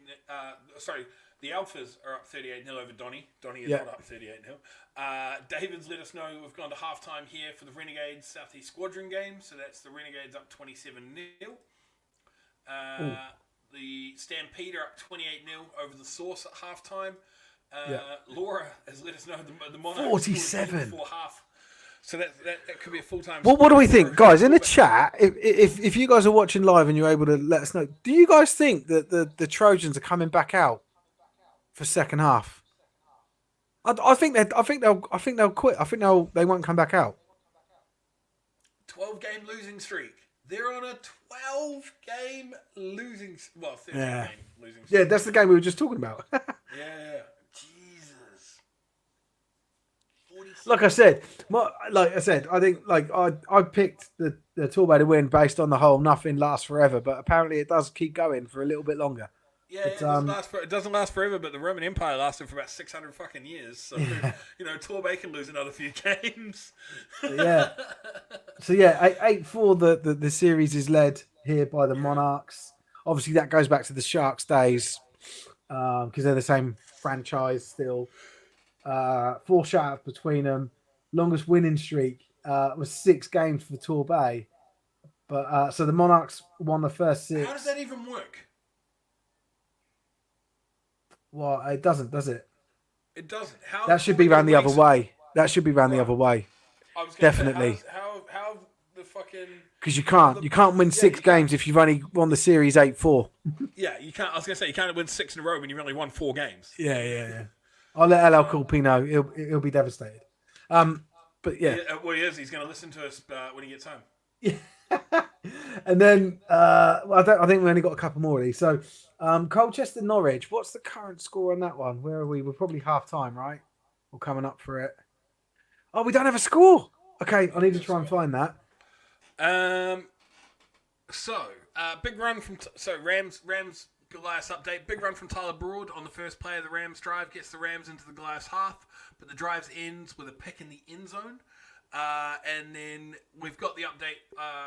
LL Cool P did let us know that it was a 28-0 to the Cats, and we've got the scoring update. So it was a run, an inside run for a TD. Extra point was good, so the Cats lead 28-0, and we're into the second half with Ooze Valley, with the Cardinals at Ooze Valley. I was going to post another score update for you to chew on while I do all the back end stuff. We've just been told that the Rams have managed to sack the Goliath's QB on his own end zone, so they're punting from the 1, essentially. And then Steam up 28-0 over the President's Tebs. You got no idea what you're talking about, mate. Pray for Tebs. Pray for Tebs. Pray for teams that Tebs backs. Yeah. So, right, let's just look at this head-to-head. So this one's interesting, right? Gladiators Devils. First met in 1993. Played 15 times, 8-7. The Glads win, so lead the series. The home team has won 7 of the last 8 meetings. See, that sort of stuff I love. Reading that. And obviously the Glads are at home today. Devils are on a 6-game winning streak. So this one's a good game. How did we have that in the predictions, Oz? Was it fairly split? Like what would? No, it was a complete whitewash to the Devils. Devils, okay. Every single person picked the Devils. So let's have a little look. So, which is quite interesting because I'm just having a look here at the 2022 fixtures or the results so far. Sorry, and the last time these two teams played, the Devils did beat them 35-26. So, Devils do hold the wood on the last game, and that was the last time that Colchester played. So, the Gladiators played in week 4, and they have not played since. So they've had 4 weeks off. That's crazy, isn't it? Okay, mate. well, so yeah, well, if I can get a score on that, I will. If you guys out there know the score, then let me know. And then there's this one, which closer than I think everyone had predicted so far. 14-10 was our last score update, I think, from Russ. So 14 to the Cheetahs, 10 to Oxford. The series is tied at 6-all. There's been 2 shutout wins for the Saints, 1 for the Cheetahs. The Saints won the first 6 meetings. The Cheetahs have won. This seems to be quite a regular thing. One team winning the first load of games and the other team winning the last. The teams have combined for 40-plus points 7 times, and the Cheetahs are on a 10-game winning streak. That was something I wanted to talk about. Yeah, go on. Are the Cheetahs the best team in Div 1 at the moment? In the South. Sorry, in the South. Yeah. Yeah. I think. Well, who are they up against? Let's Oh shit! I just closed it when I meant to open it. Let's show our flashy website that's got really good information. It has. It So has. I was looking through it before. it's quality, isn't it? It's just people don't use it. I need to start promoting it. But there was a couple of glitches with it. It's only been sorted this week, so it's proper now. Right. So if we go to the south, Div One. So I assume we're including in anything in the SFC, right? Yeah, So SFC, the east and the SFC west. one. East and the west. So So my question is, looking at this, yeah, the Cheetahs are the best team. Are they better than the Hornets and the Cats? Yeah. I would say. Because I know you love the Cats. I know love you both. love I love the Hornets too. I think they're great. And I like Wembley. Although Wembley really let me down the last two results, like losing after being so dominant. Yeah. I think the Knights are good, but what I've heard from the Knights is that, or what I've heard from people saying about the Knights is like they don't have much depth, which isn't going to get you isn't going to help you out towards the end of the season, especially with such a condensed year. I think that might impinge some of their success.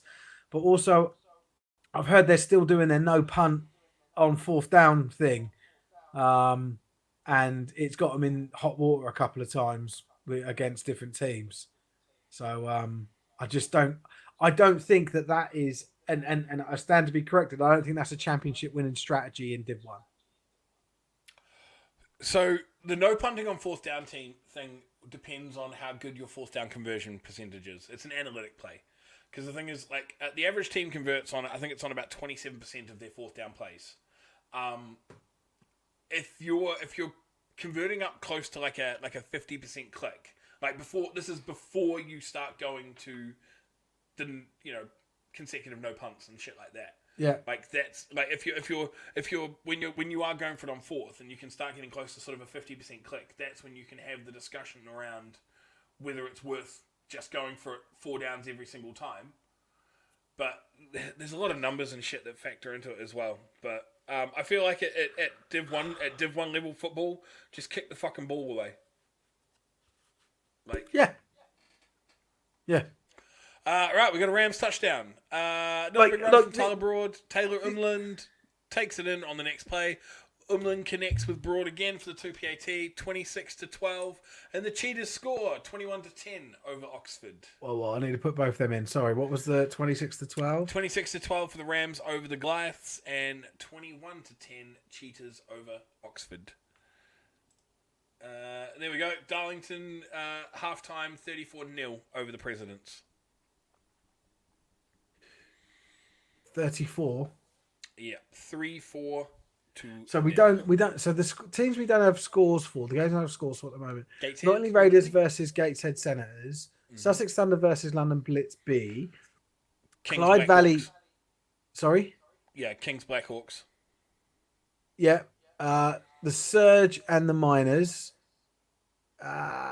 Colchester and Norwich, and that's it. Yeah, that's a shame. I'd have thought we'd have had 50%. Some scores for those. Yeah. Well, about 40%, but yeah, jeez.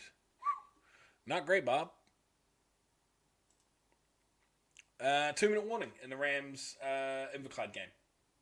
So they were a 2:30 p.m. kickoff. So a little bit late. So on the other thing, on the no punt on fourth down, let's say hypothetically that does get you into, you do get into the Premiership doing that. Do you think that's a good Prem strategy as well? Again, it depends on your conversion percentage. Like coming into the thing is, it's always going to be tough for a team coming into the Prem, because if you're coming into the Prem, that means historically you were not a Prem caliber squad, right? Yeah. So you're coming into the Prem, you're always going to have your established favourites, which we can say for the South is, we'll keep it at one team at the moment because it looks like the tier 2 is in flux, because Bristol and the Blitz are kind of in flux, and then the Exiles have performed well against both teams at times. So we'll say it's a tier of 1 in the South, like it's the Warriors, right? Coming in, you are going to have so Ollie's going to have the Thunder score for us in a couple of minutes. Oh, see, awesome. you are going to have trouble. Like, if you're coming into the Prem, you are going to have trouble with the Blitz and the Apache because they're both very good outfits. It is the way that it is. But in the North, it's going to be Tamworth and it's going to be Manchester. They're the teams that are going to give you the shits, right? So I would never advise going for it on fourth down against those teams in your first season, like in your first game against them, like consistently, going for it consistently, because you're not going to have a good barometer of how good your offense is against these teams' defenses yet. Like, and these are teams that have been quality enough to stay and be perennial, contenders in this division. Like, say what you will about the Blitz and the Apache and whether you want to call them contenders or not, but they are. Like, the Blitz made the final 4 years ago. The Blitz have been in the playoffs every year since 2005 or 2006. Yeah, exactly. Always unbelievable. Always the bridesmaid, never the bride, though. Halftime Stags Hunters. Well, no, they were the bride. They were the bride of the South. Bride of the South for a long time until the Warriors sort of knocked them like, because they took over from the O's and then the Blitz took over from them and have been there. The Warriors took over from them and have been in situ ever since. Cardinals missed a field goal. Ooze Valley 6, Cardinals 3 in the third quarter. Oh, well, hold on, let me just get that. So the stat. Sorry, what was the Stags? 25-8, was it? Yes, 25-8. And what was it? Sorry, what was the Cardinals score? Still 6-3. It was a missed field goal. 6-3. Okay. Now I have a question for you because you're quite vocal. You hate it when I do this. I know. You're quite vocal about your opposition of going for field goals early, right? Again, in the context of the game, but yeah, I just think you should try and score touchdowns. Ooh. Okay. Right. So wouldn't that mean then that you should be going for it on fourth rather than punting it? Depends on where you are. So this was what I was actually going to lead on to, was surely as a defensive player yourself, you fucking hate it when the offense leave you with a short field. I can't stand it. The short field doesn't bother me as much as the not getting a rest. The quick three and out, or the quick the quick 3 and out, or the quick 4 and out. Yeah, that fucks me off a lot more. Like, I haven't had it, because you've come off the field, you've gone into your little huddle on the sideline where your coach is like, oh, we're doing well, or you're doing shit, or whatever the fuck's going on. You've just got your water, you've turned around, you're like, right, I can get a breather, and then you see the offense coming off the field, and you're like, are you fucking kidding me? Like, have you seen the Northants Knights post on it's about you. On what's it called? What's the on Twitter. Yeah, the great and powerful Oz has spoken. Yeah. So after training, Brewski with the boys on Gameday Live, to watch the boys on Gameday Live. Yeah, they did this last week as well. They mentioned that they were funny, there was no games, so they were sitting down to watch us, and obviously. But I've got love for the Northants. Like, more, I feel like I need to join that team. I need to move to Northampton. Like that's the only thing. I don't even know where Northampton is. I'm assuming it's like, mate. Is it like Nottingham way? I don't know, mate. Yeah, no. Have a look. Google it. I am. I'm getting there. But they're south there. They're too south to where I'm south there. Yeah. Yeah, I'm making my way up. I don't want to make my way downtown. Right, so I'm assuming it's Northants is Northampton. So Northampton is, they're near Birmingham. Ooh, not feeling that. Well, I'm going to so Ollie's just messaged me asking for the link. Guys, we're going to post a link in the chat. This link, it says streamyard.com/ and then loads of characters. If you access that link, you will come into our green room and we'll be able to see you. And the reason Ollie's asked for it is because he said the Thunder in the red zone, so he wants to sort of see that. But I've posted this link now. If anyone wants to come on and just sort of give us an update on something to do with the game, then please do so. That'd be really cool. So yeah, can we get Russ coaching from the Cheetah sideline, please? Him running out. Oh look, Ollie's in straight away. Look, there he is. I'll let you do it.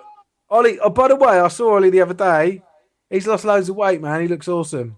Thanks, mate. I'm trying to flip this camera, but for now, we're going to do it manually. Yeah. So Thunder are on the 7-yard line. Let's make you big. 2nd and 3. That looks like a first. Gone for a first. Sounds like we're in the 2-minute warning for the second quarter. It also sounds like it's been all blitz the first half. Apparently, it was 7-zip at the end of the first quarter. Jesus. So they scored 27 in the second quarter. By the sounds of things, yeah. Bloody hell. Do you reckon the Thunder are going to be fold? honest, I've seen some really good running here from Thunder. Like, they've literally just stomped. I've been here 2 minutes, and they've just driven the whole field. Okay, looks like a run. They got him. Nah, Stuffed. That's a loss. That's a loss. I did see. Did you, Steve? Did you just say? Do you reckon the Thunder are going to fold? Yeah. Is that what you wrote? Because I asked this weeks ago. Well, After- just because after they got like they had trouble last year. Ollie, the man filming this, was one of the was at the club and actually ended up in another club. Exodus. Yeah, part of the Exodus. And Ian Ellis, head coach, has said this is his last season. So do you reckon? This is all the. What do you this think is all of the their things legacy? I said weeks ago. This is all the things I said like 4 weeks ago. Because I also brought up the fact that they expelled a player because there was a fight at the practice.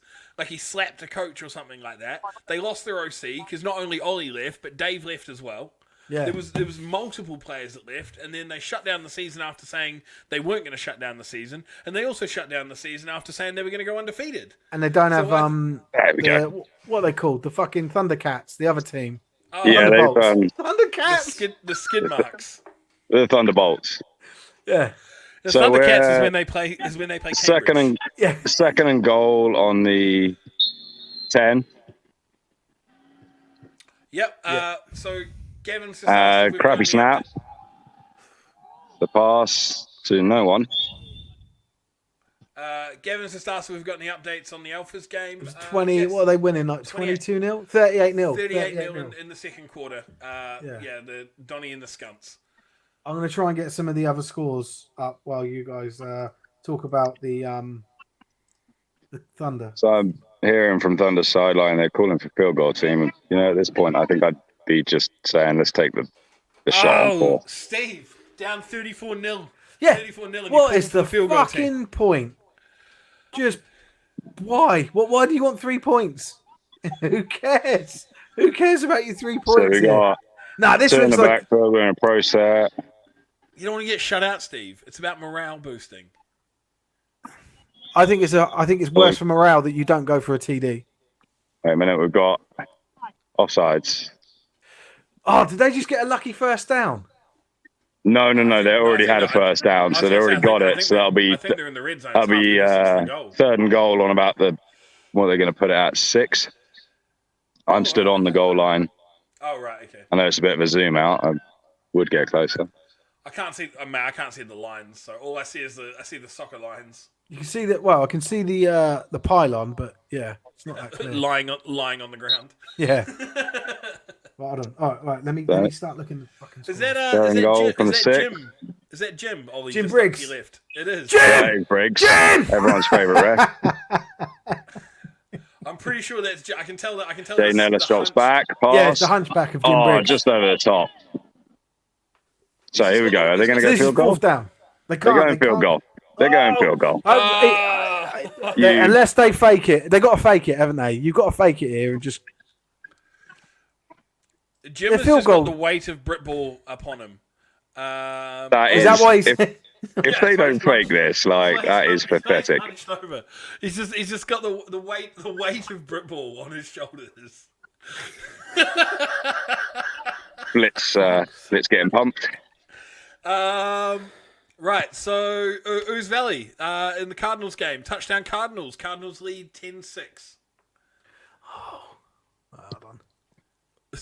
Don't sound so depressed, Steve. Oh, that was genuine. That was a bad snap. That was a bad oh. Fuck.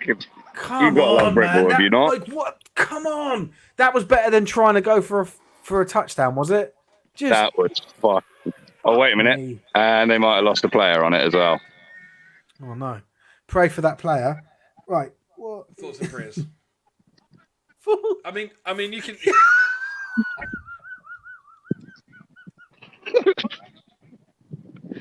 Don't know what these on-screen graphics are. They're pretty realistic, though. Yeah, that was modern day technology is amazing.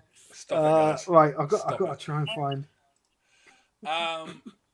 The thing You is, should have put under your thumb like you squashed it. the thing is, right, with these, you could have just fucked up the snap on the going for it on fourth down. Like, I don't understand the field. Well, that's what happened. No, that's what I mean. Like, just snap over the holder's head. That would have even if they recovered it, that would have saved you some yardage from the slight position. Yeah. I don't understand the mentality there for you to be down 34 points and go, you know what? 3 points will give us the kick and the boost that we need. Yeah. Let's run through the middle. Like, how do you feel like that is going to boost your team morale? Like, don't worry, boys. We're only down by 31. Yeah. you trust me. I'm the old offensive coordinator. I'll save this game. Yeah, I am the reason. I'm not the reason that they've scored 31. Yeah. 34. Well, I scored 3 points. What did you do, defensive coordinator? Yeah. No. And then the special teams coordinator stand there going, "You scored 3 points. I scored 3 points. Yeah. You ain't scored shit." Yeah. And that is half time. See that's the thing, man. Those 3 points going into the sheds with 3 points on the board, you'd felt a lot better. That would have turned it around. That would have really swung the momentum there. Yeah. It's all about these pendulum swings, Ollie, and sometimes you gotta take your chances. At least the uniform. Losers.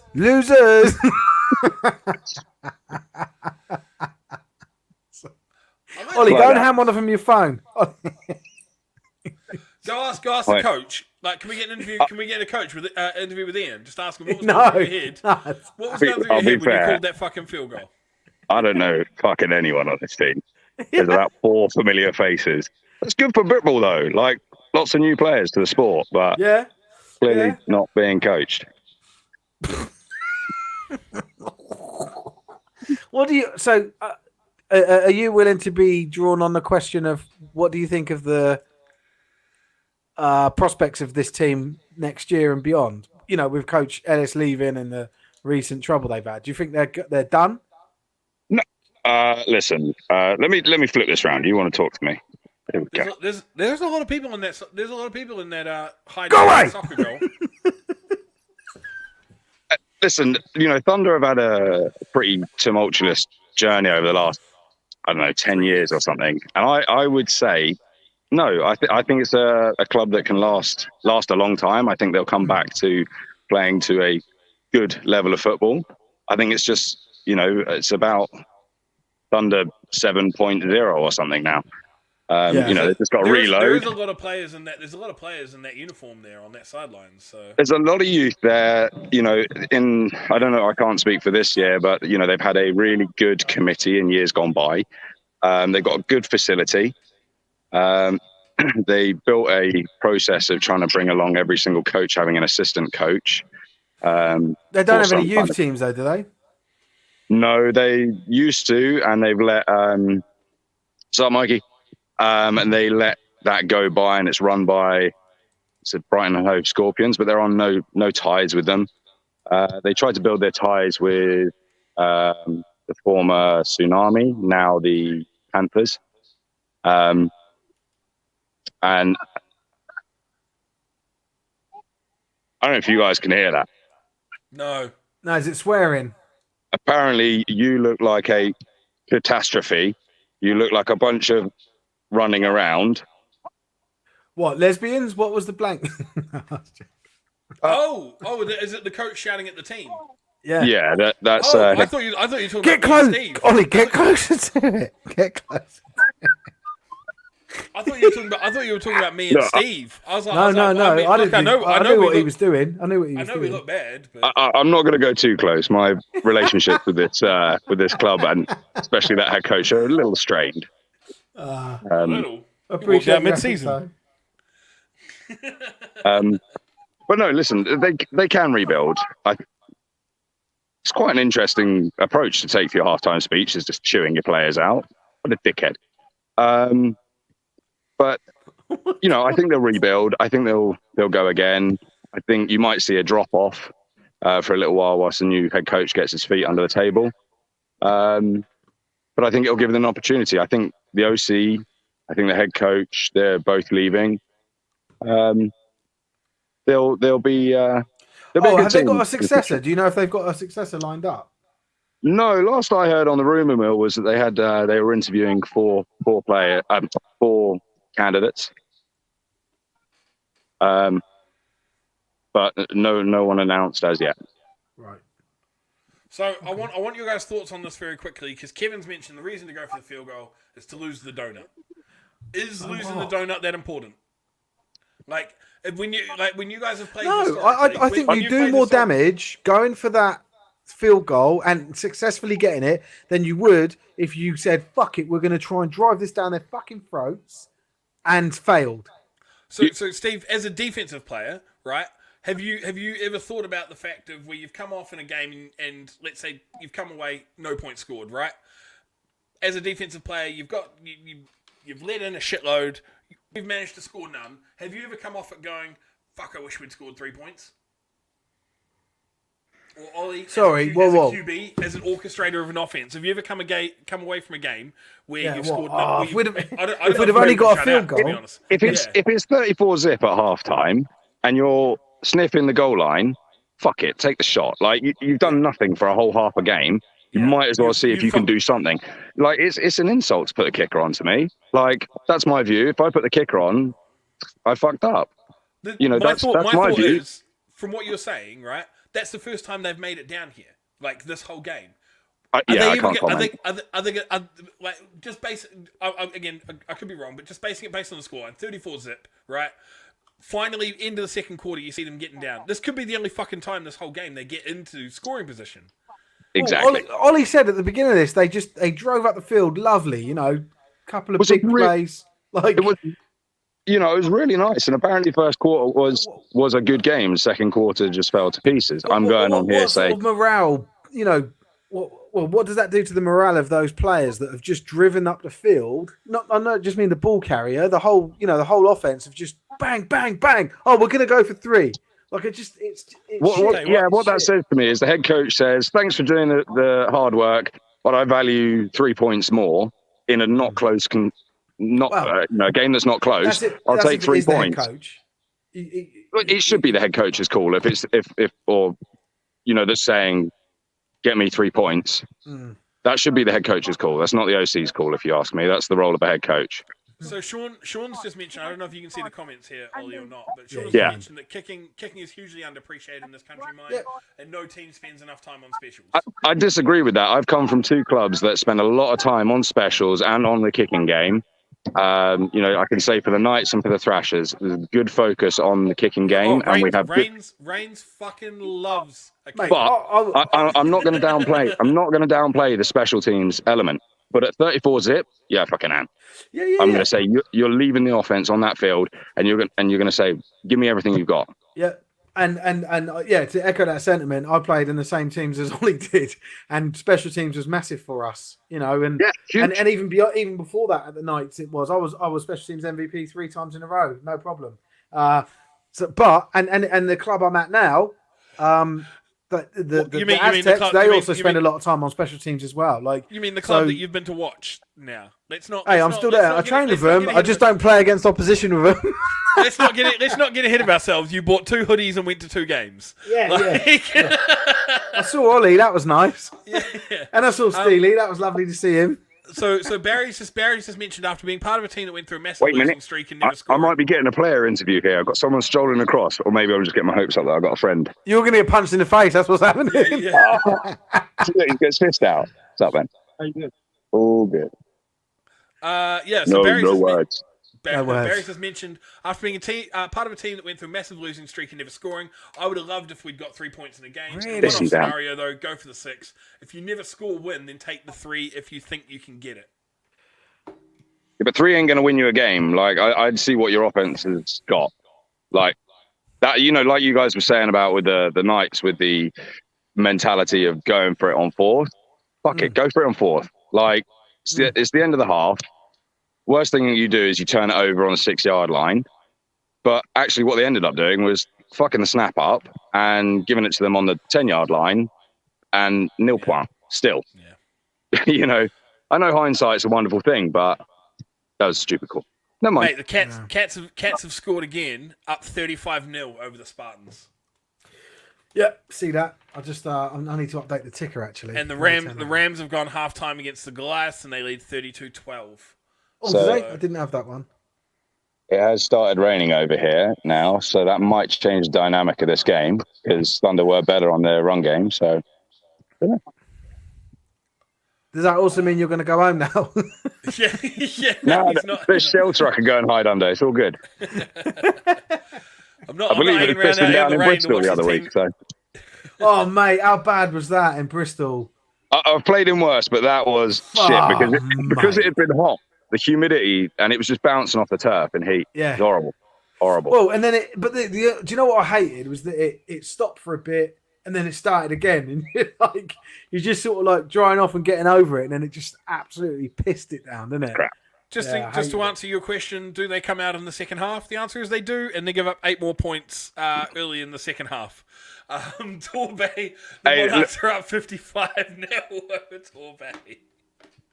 Jesus. I was listening to you guys on the way back from practice to this game, and I would have been really disappointed, even if Torbay are getting an absolute spanking, any team getting a spanking. You've got to come out in that second half. If you've got the players, you've got to come out.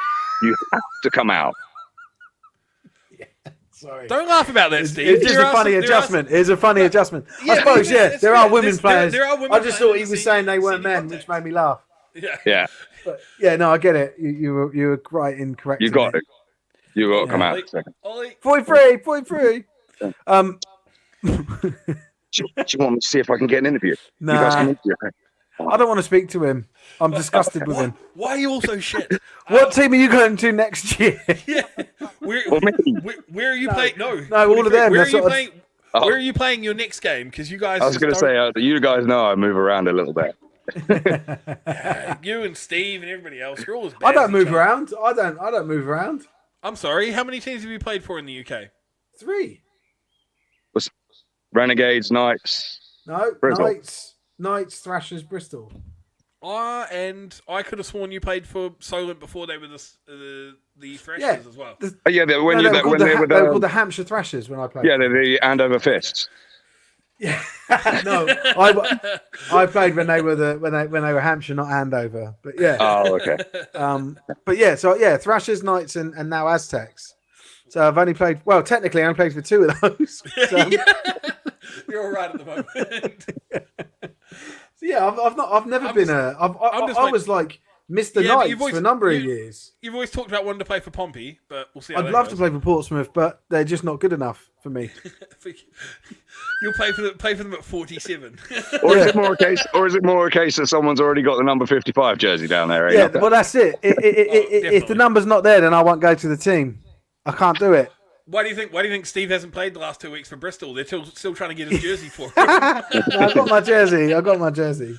Tell that fucking offensive guard to hand it over. Yeah. Oh, we've got a little halftime show. Ooh. What is it? Cheerleader. I believe this is the Panthers cheerleaders. Oh. I bet they love spirit. They show more spirit than the Thunder are.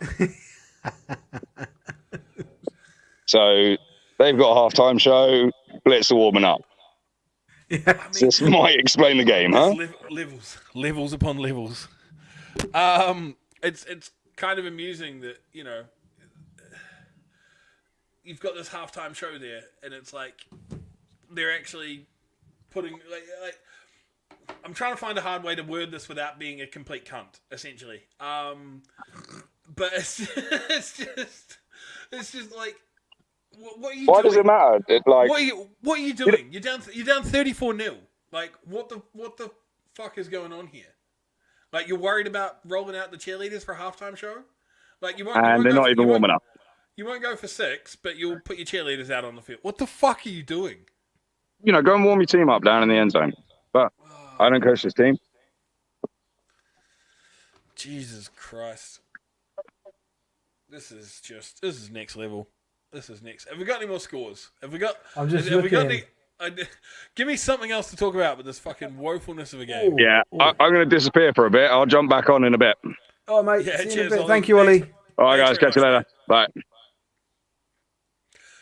Okay, I've got something for us to talk about. Big Steve. Yeah. How about this? How about this Cambridgeshire Spartans game? Cambridgeshire Spartans game 35-0. 35-0. Like, this is outrageous.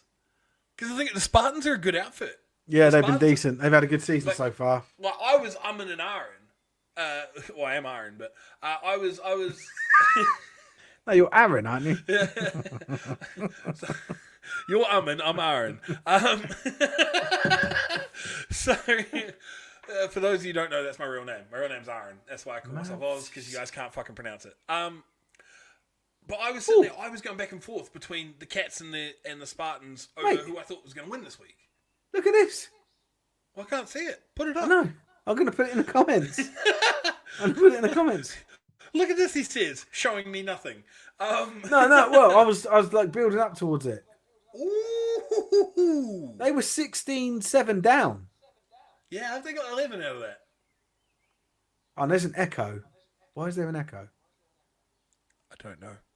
Oh, it's gone now, I think. Hello? How have they scored 11? Oh, shit! 22-18 to the Sabres. Okay. So we've just seen it was 26-18, but we've just seen it was 16-18, but now it's 22-18. So the How have they Sabres got are now 11? Eight and a field goal? 8 in a field goal. That's the only reasonable way, I think. I mean, you could always go for touchdown PAT and 2 safeties. Well, sorry, what was this? What was it? 22-18, yeah? 22-18. You got a touchdown field goal safety? Someone can tell us. James will probably tell us. He's our man on the ground there at the Sabres Mavericks game. But that scored, like, that is a close one. See, that's the sort of scoreline that I thought we were going to see from Cambridgeshire versus Yes. the Spartans. Yeah. I thought we were going to have a good. I thought we were going to have a good back and forth game, but it's just more points in this game than the rest of the SFC South season combined. Which is that the Torbay Cornwall game? What was the last that we saw of that? Like 40, 55 nil? Well, the Torbay one. Yeah, Monarchs. 55-0 was our last score update in it. Yeah.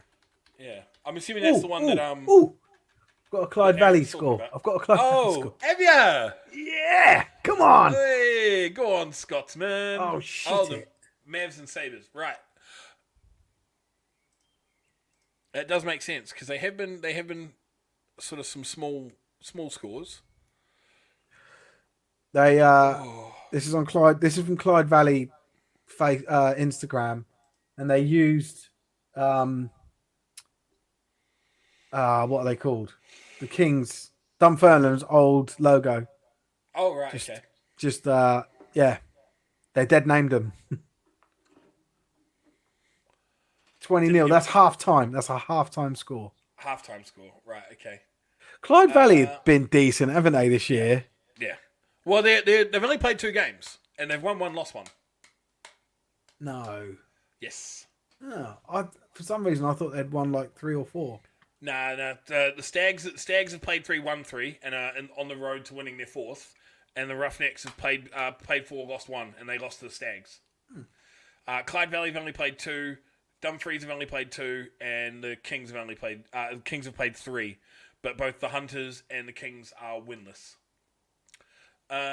So East Essex so they've won 7-0 and 10-8 so far, which is what Aaron was referring to, mentioning the score of the 22-18. It's now 23-18.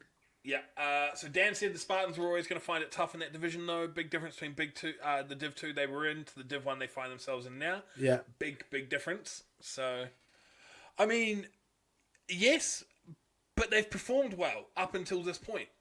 That's my point. Is they have shown out very, very well until now. They definitely acquitted themselves. They were 5 games, 3 wins, 2 losses, but they'd performed strongly in all 3 of their wins. And even in one of their losses to the Cats, it was a fourth quarter sort of comeback where the Cats had to score 28 unanswered to get there. So Oxford score. So unfortunately, my updates will be no more this week. Come out of retirement for the next game. Hey, go on, James. Nice one. So it's always nice to come out of retirement when your team's 2-0, possibly soon to go 3-0. You glory hunter. No, I'm kidding, mate. I'm kidding. All the best and hope it goes well for you. Niven's asked what the Oxford score was. Last that we saw. Oh, let's have a look, Niv. It was 21-10. 21-10 was it? Yeah, 21-10 to the Cheetahs. Yeah, Cheetahs 21-10. Yeah. That's the thing. Oxford has given us nothing today, and usually they at least give us quarter updates at the end of the quarter and stuff. But we haven't had a single thing. Oh, I hope they lose then. So that. Yeah, that's what you get for. Well, maybe the social media guy had to go in and play QB. So.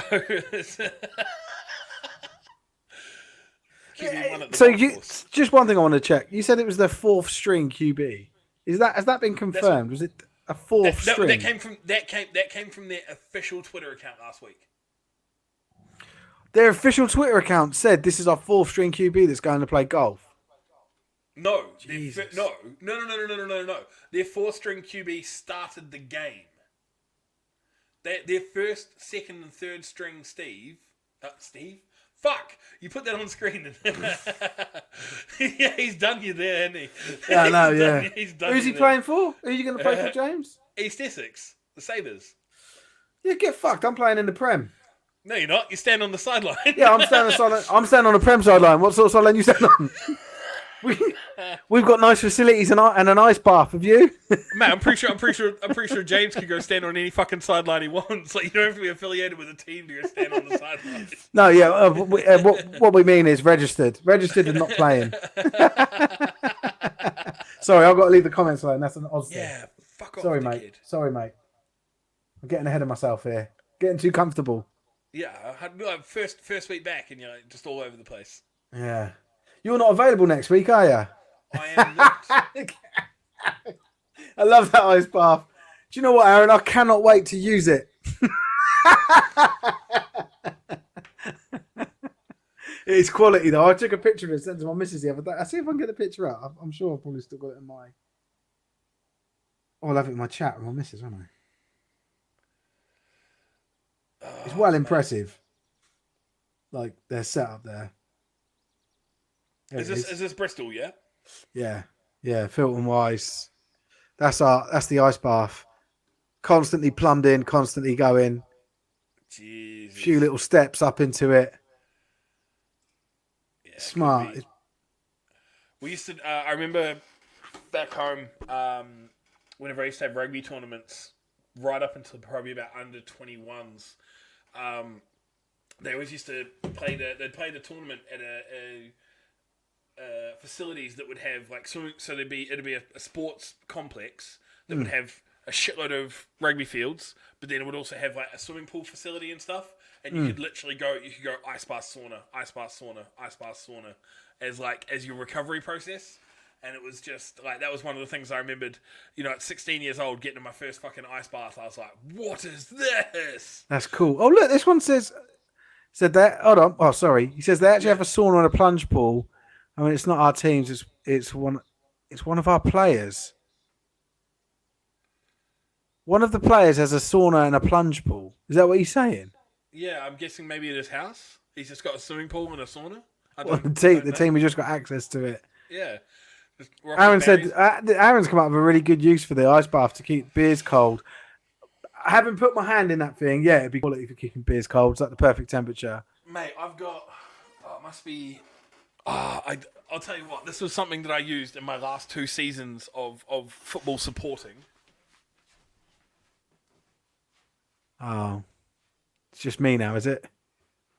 Hi, everyone.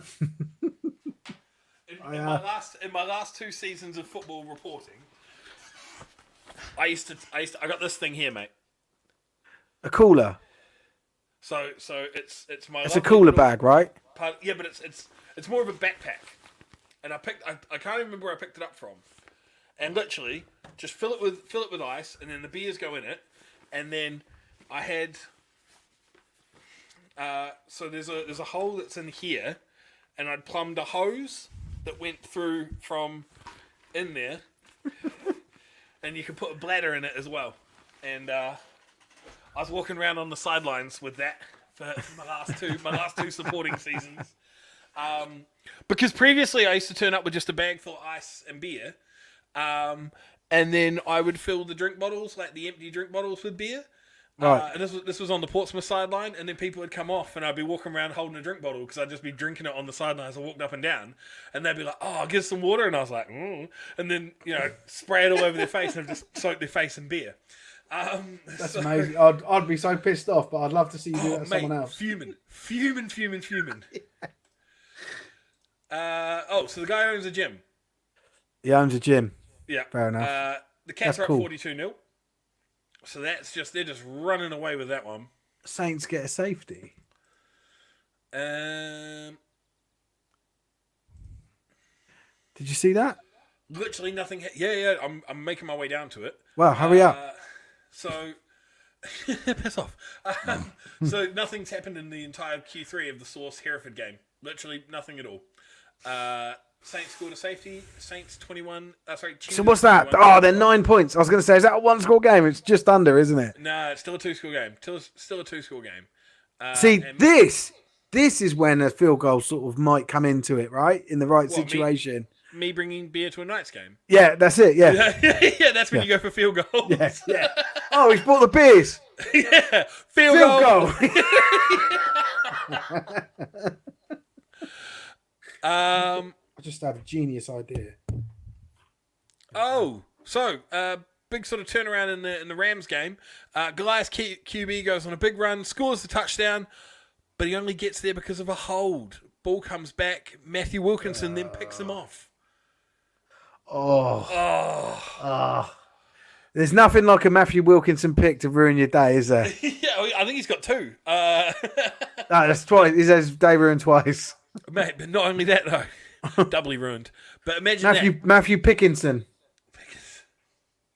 Imagine that though, like a 60-yard run, 65-yard run. Oh, mate. And then you just see the yellow laundry on the field, and you're just fucking staring at your O-line. And then very next play, throw a pick. It's bad. It's bad. It's great for the Rams. I mean, oh yeah.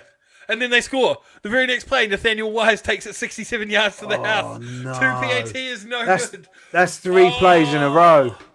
That's 38-12. Yeah, that's like a 12-point swing. That is huge. Literally, you get your touchdown wiped off, and then you're picked off. Yes, 12-point swing. Yeah, you're right. Yeah. That is, oh my God.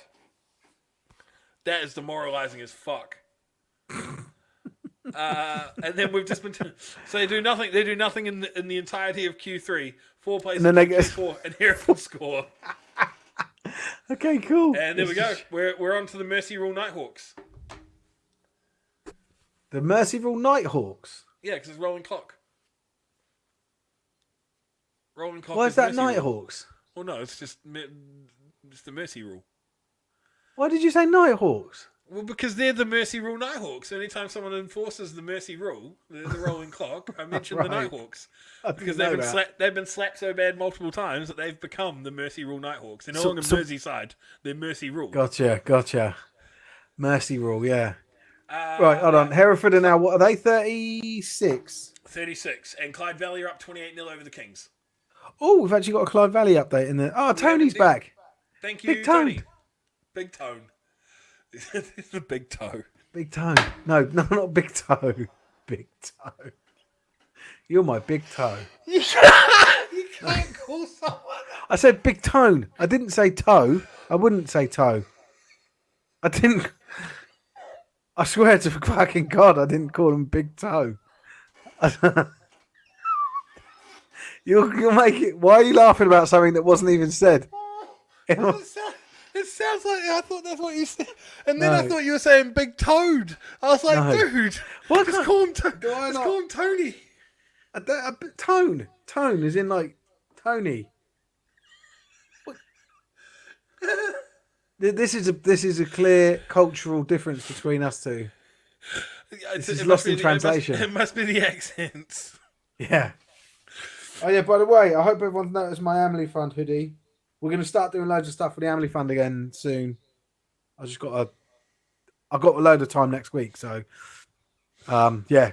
Watch this space. Right, first run from. Oh no, Jaden Ellis is down.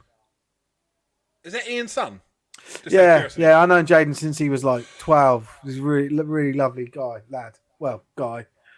Yeah! 2 field goals! 2 field goals! Can you imagine?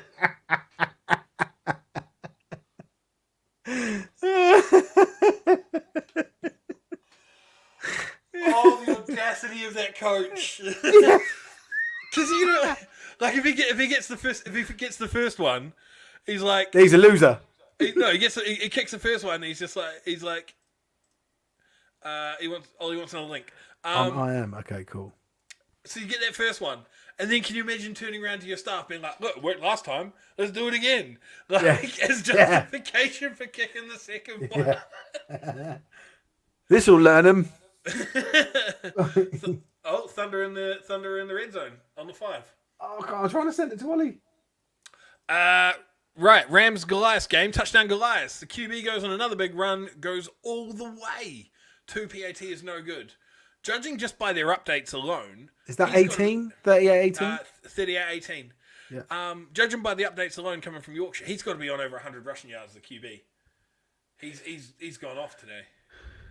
He's got all 3 of their TDs as rushing TDs as well. They have they're running a wildcat offense. They have a running back. Are they? No, Do you reckon? I don't know. I have no idea. Do you know what? It's the worst offense to play against for me. Is a wildcat. Yeah, I hate wildcat offenses. What, like Because- a breed option sort of wildcat, or Just literally, just a general fucking with wildcat. 'Cause you like, with a legitimate running back in the now you've got another guy to look after. Like, you know, I know. There's always the QB in the pocket is still a run threat, but with a wildcat, mate, like it's like that person has to be looked after, contained. Could just fuck off on a run straight away. Like and then they've got lead blockers. Yeah, but in a wildcat offense, Hey, you're not the really worrying Thunder about the pass in a wildcat offense. No, yeah, you can if they could. Wildcat doesn't necessarily mean you're in like a Wildcat means you have a Wishbone. running. No, it means you have a running back in it playing QB. yeah. Wildcat means yeah. So you're not really You worrying can still about have the pass. passing. You can still But generally like britball QBs, right? Like good ones are few and far between. But that's because everybody else is so fucking bad at passing. See, I wouldn't know. I play for the Bristol Aztecs. That means absolutely fucking nothing to me. I don't know. We've if you got guys quality QBs, mate. Well, do you? Why don't you win more games? We just beat the Blitz, you prick. Yeah, and beat the Warriors though. You got fucking slapped by them. It's because I wasn't playing for them then, and obviously I play for them Well, now. you weren't playing for them when they beat the Blitz either. No, I hadn't signed. So, I don't know what the fuck you're on about with that. Right, Sabres 29-18. God.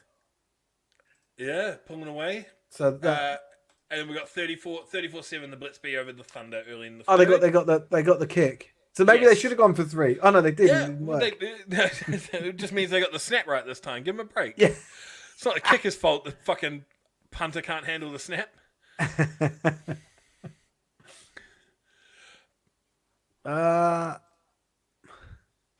Play. yeah.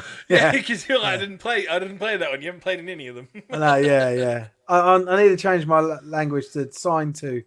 I hadn't signed for them yet, so that's why they didn't win. Yeah. So okay, I'll play one day. Maybe not this year. You're playing fucking Masters by the point you step on the field. I've got Masters in September. That's going to be fun. So okay then.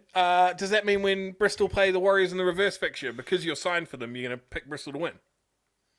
No, I'm not picking any games that Bristol are in, and you know that. Okay, that's fine. You don't have to officially pick it, but does that mean you guys are going to beat the Warriors now that you've signed? Yeah, I wouldn't. I'm not doing any predictions. I'm not going to answer your question. I'm not giving you what you want, Oz.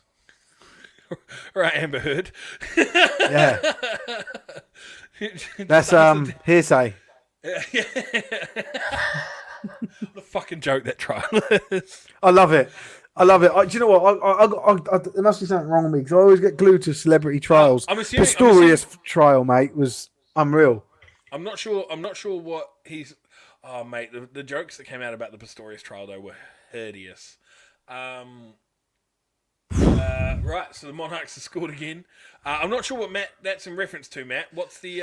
He might have replied to someone else. You don't know. It's I'm not too sure. Right, there we go. Oh, the source. Come on, the source. The comeback is on, and the rolling clock stops rolling. Does it stop? I think it does.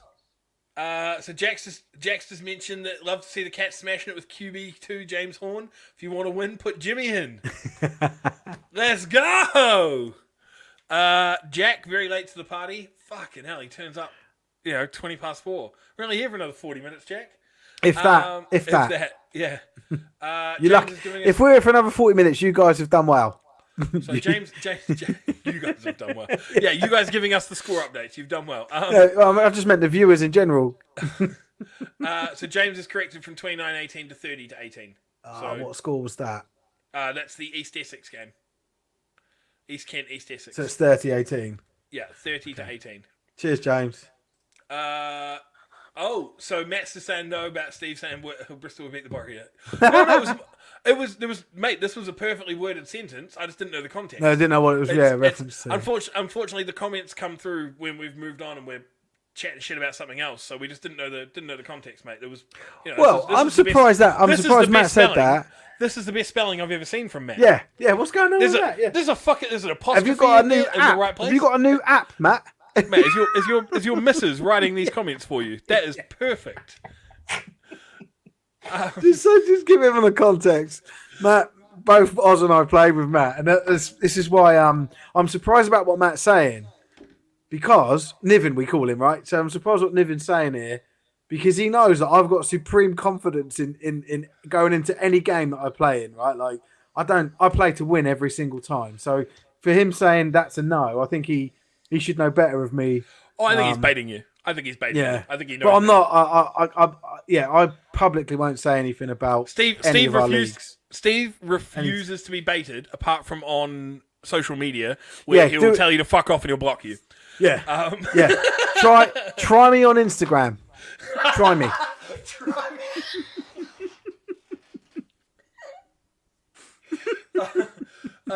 So Jax just said, no, not you.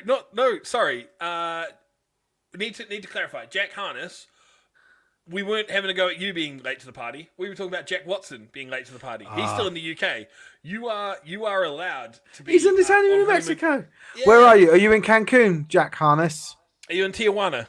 No, I'm going Cancun. I reckon he's Cancun rather than Tijuana. I don't think Tijuana is basically San Diego. I was going to say, I don't think people go on holiday to Tijuana. It's just San Diego. San Diego with drugs, with a few more Americans. Because all the Mexicans have managed to get over the border to San Diego. So.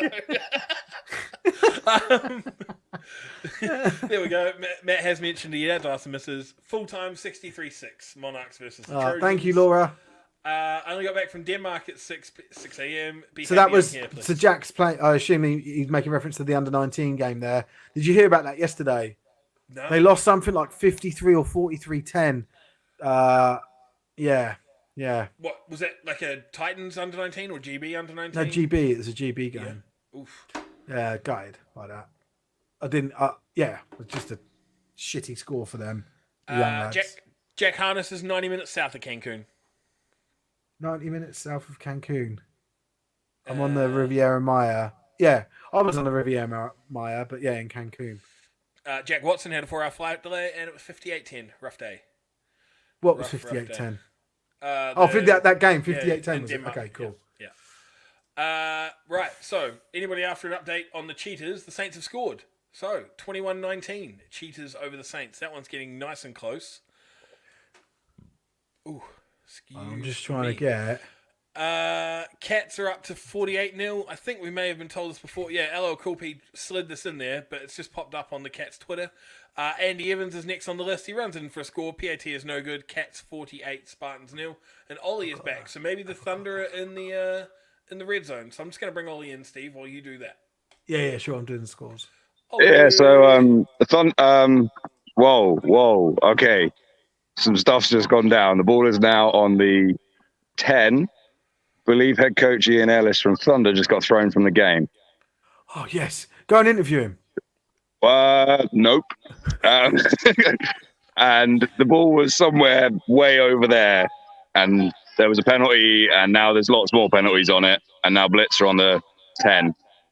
First and 10, I'm guessing, if First they're on and 10, yeah. if they've gone that far, yeah. There's a run middle, which is about all the Blitz have done, to be Ollie, fair. If the Blitz score while we're watching it, can you go and run on and celebrate with them? Just do a truffle shuffle. Just run on and celebrate with the scorer, like jump up and down with him. I can't do that, man. I've got some class. That's not okay. It's for the stream. It's not for anything else. Do it for the Vine. stream. Do it for the stream. Yeah. Okay. Yeah, Jack's just. Yeah, Jack's I just think it was. I think it was Jack's our. mentioned we love dramas here, which I is think true it was because- our favorite ref that Oh, had the Briggsy. game. Yeah. Here we go. He does look like he hasn't got so much weight on his shoulders. Yeah, so look maybe at throw him. it- He knows he's the boss. Jim Briggs Yeah. is Let me roll man. out. I was going to say maybe throwing Ian from the game has left him feeling good. Oh, Vine isn't dead. Vine doesn't exist. And I'm not doing it. I'm not. Who the fuck is this guy? who the fuck is this guy? Who is this lurking Who's in our this comments? Oh, it's not. It's the Stang. yeah, so I'm missing third wheel. Yeah. The third leg to our stool. The sideline is lacking, head coach Ellis. Oh my god. I feel like the season's been lacking head coach Alice. To be honest, I've seen their results. Decade. What did he? I'd love to know what he did. Well, we'll see it in the report, won't we? Been a tough day for the Spartans. Travel. Was there like a penalty on this? Because looks like they're taking the PAT from. Wait, have we put in XFL rules or some shit? Because they're back on like. Is this a PAT or is this a failed touchdown attempt? Like, did they call no, the it is TD failed. back? It is failed. Oh, I celebrated early. Sorry, guys. Oh, Oh, we got Mikey. Coming to us live from the Sea Life Centre in Newquay. He's is breaking he up. picking up penguins? He's given his phone to the Penguins by the sounds of it. I'm taking him out. Yeah, take him out till he can behave himself. Get out of here. Yeah, I'll just put him in the naughty corner. I wonder if I can get some end zone cam for you. There he is. There he is. Oh, he's got the So There was it's like third a and split second. There was a split second of video and it's gone. 3rd and 25, and there's back down. So yeah, so just want to touch on this for a minute. Scott's mentioned it's been a tough day for the Spartans. Travelled limited numbers, playing running backs on the O line and DBs on the D line. Oh no, so D line and DBs playing linebacker after they lost several players today. Colts deserving the win, but it's been a rough game. I can only imagine, mate. Cats. So that was the final score then? I'm guessing 48-0. I think quite possibly. Yeah. Okay. That's yeah. It's Shame. unfortunate because you know we thought this But was do you know what? I think we're going to see more of this. Is next week a bye week? It isn't, is it? Pass. Pass. Wouldn't have a clue. No, it's not. I know it's not actually because I know there's a game. Oh, 4th And and 25, bobbled catch, stop short on about the 4. oh, Tell you what, though, guys, these are the unsung heroes of britball. These guys, they make your Instagram look good. no, they're not. Right, so mate, we've got a shitload of games. We've got a shitload of games next week, I think. yeah, and I think a lot of them are going to be impacted by this, 4-day weekend. People deciding to get away and spend time. I don't think there's going to be people putting football first throughout the leagues. Okay. Change of quarterback for Thunder. Okay, I'm going to be. Is Jaden Ellis okay? Do you know? Yeah, he walked off the field. Has he had to go home with his dad? I don't know. That's a bit of a harsh ejection if that's the case. Maybe you get a ride home. You too, Jaden, you prick. Guilty by association. Oh, Basil ripped it off down the middle. So you got Eva Kington in at quarterback. Mikey's here. I know. I'm trying to. I don't want to show off me. He looks like Mr. Potato Head. He looks like that guy from the Starlight video. Yes, Starlight. Can you hear me? Yeah, look, he's a stripper. That doesn't look like a fancy penguin. dress. He's off to fancy dress. Dress outfit. Yeah. Mikey. Shocker. How you doing, mate? I'm all right, mate. I hope you can hear me now. Yeah, So, and see ya. So have I missed much? No. Super. Ollie, you're amazing. Oh. I think a little bit of we came out with Eva there. So yeah, how did the predictions work Mikey, out? I can't hear you. Oh, sorry, love. Can't you hear him? Oh. I can hear you all right. Maybe he's not working well for Ollie. But yeah, I mean, how did the predictions work out? Everything good? I think yours were 100% right, Mikey. Did the Torbay Trojans, trounce? Mate, no, me and you got absolutely rinsed this week with that one. I predicted that I didn't expect you to like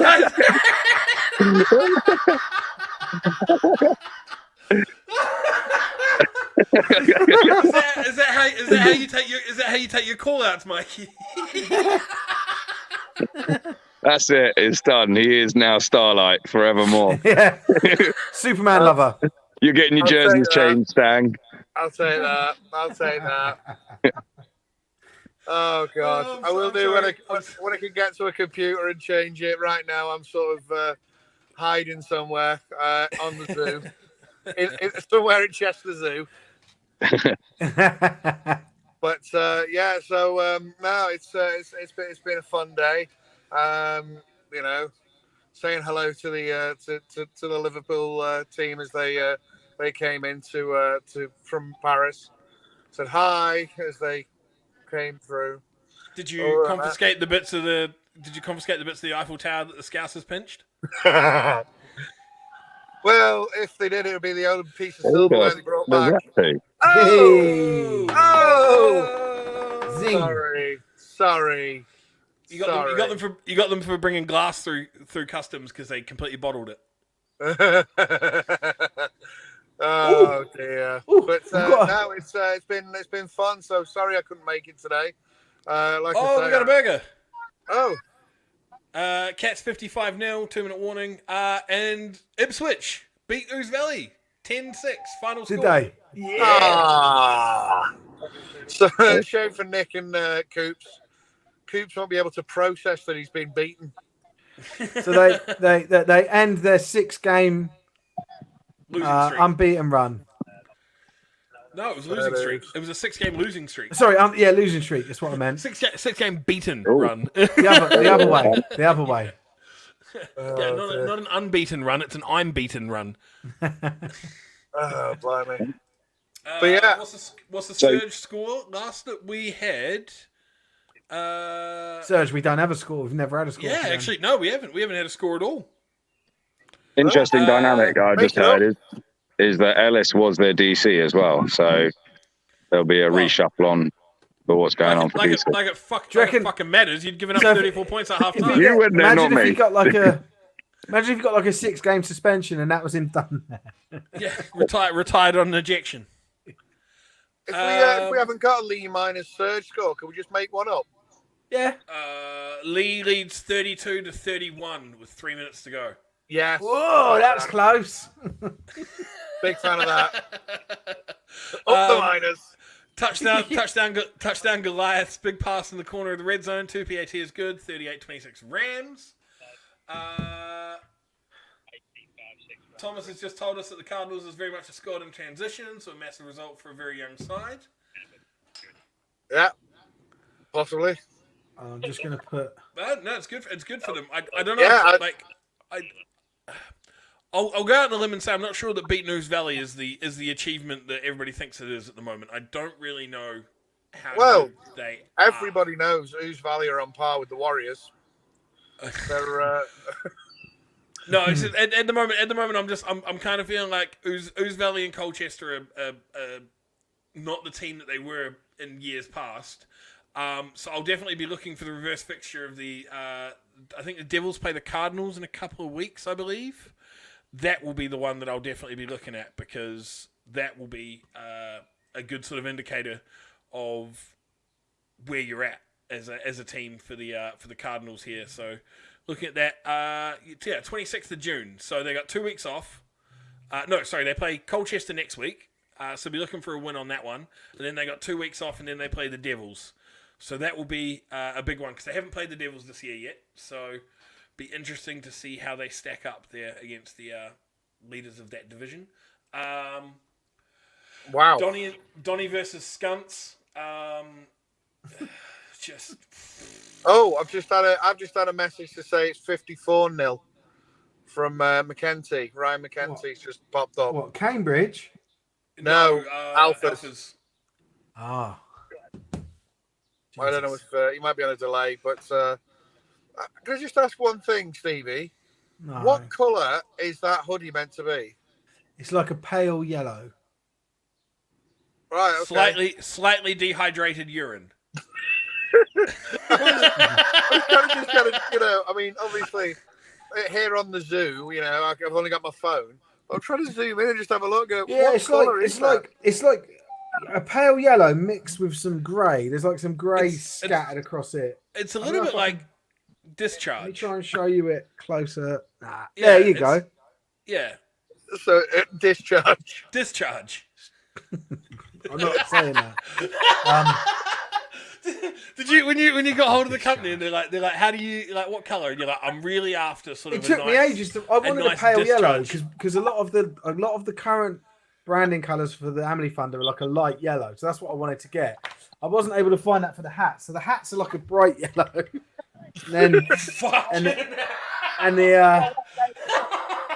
But I'm not wearing the hat with the hoodie. Mate, that looks like the hat and the hoodie at the same time. That is. You're looking like you're riding the short bus to school if you're wearing that. That's what I'm saying. You get there, it's bright yellow. Like I wanted, see what I mean? I wanted like a pale yellow. I thought it would look better, but I need it to. At the moment, we want it to stand out because we want people to like see the brand. But we'll get more subtle with the colours as it gets more and more popular. You fucking people will stand out. They'll see you. They'll cross the road. That's the end of the third. Have you seen this, Steve? Source versus North Ants next week. Bafra have said they can't provide officials. Maybe another postponement. Yeah, fantastic. Britball. Cheaters with a second pick six. Oh god, that was getting so close that game. Yeah. So go on, Ross. And just go back to Thomas. Thomas just mentioned that both Ooze Valley and Glads are frauds this year, but the game will do loads for confidence and morale for Ipswich. I can imagine so. Like if you've lost 6 on the trot and you come out, get a big win. So well done to the Cardinals boys. Fair play. Well done. Yeah. Definitely. Absolutely. That's the thing, mate. A win is a win. That's the other thing you've got to remember. Like it doesn't matter. It doesn't. Oh shit, you're right. I didn't even realise. Where's Ollie gone? Let's kick him off. Yeah, he's gone. You can only play. You can only play who's been put in front of you. So yeah, and also it's a game of 2 halves, and it's still 0-0. Always.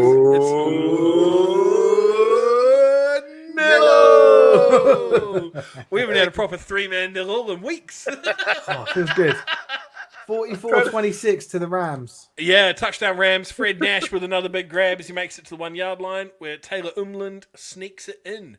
2 PAT, no good. 44-26 Rams. That's a very high scoring game now. I may have to bounce here, gents, because I just did 0-0. Someone drove past the car and went fuck's he doing? All right, mate. Well, it's lovely to see your smiling face. Someone's Mikey. just seen your hands go like this in a Nuki Sea Life Centre vehicle, and it's just shit their pants. Slammed on their brakes because they were doing 45. Right, boys. Big loves. I'll see you later. See you later, mate. I'll see you in 2 weeks or 3, whenever. Yeah, you're not back, are you, next week? I can't, mate. I can't. We might not have a show next week. What, are you playing? We've got a game. No, I'm not playing. I'm not playing. Are you actually? Are you going to play it all this season? What's wrong with you? Just old 19th, age, or- 19th of next month is when I'm back. That's the target date. Is that when your back's decided it's going to like uncrisp? It's not my back. It's my quad. Okay. It's my quad. It's sort of tore. Ollie's back. Hold on. It's sort of tore. Yeah, I don't know. Whatever it did, it hurt. Looking like a fucking fruit roll up, just halfway up your leg. Hi, Ollie. Sorry, the audio's gone crazy.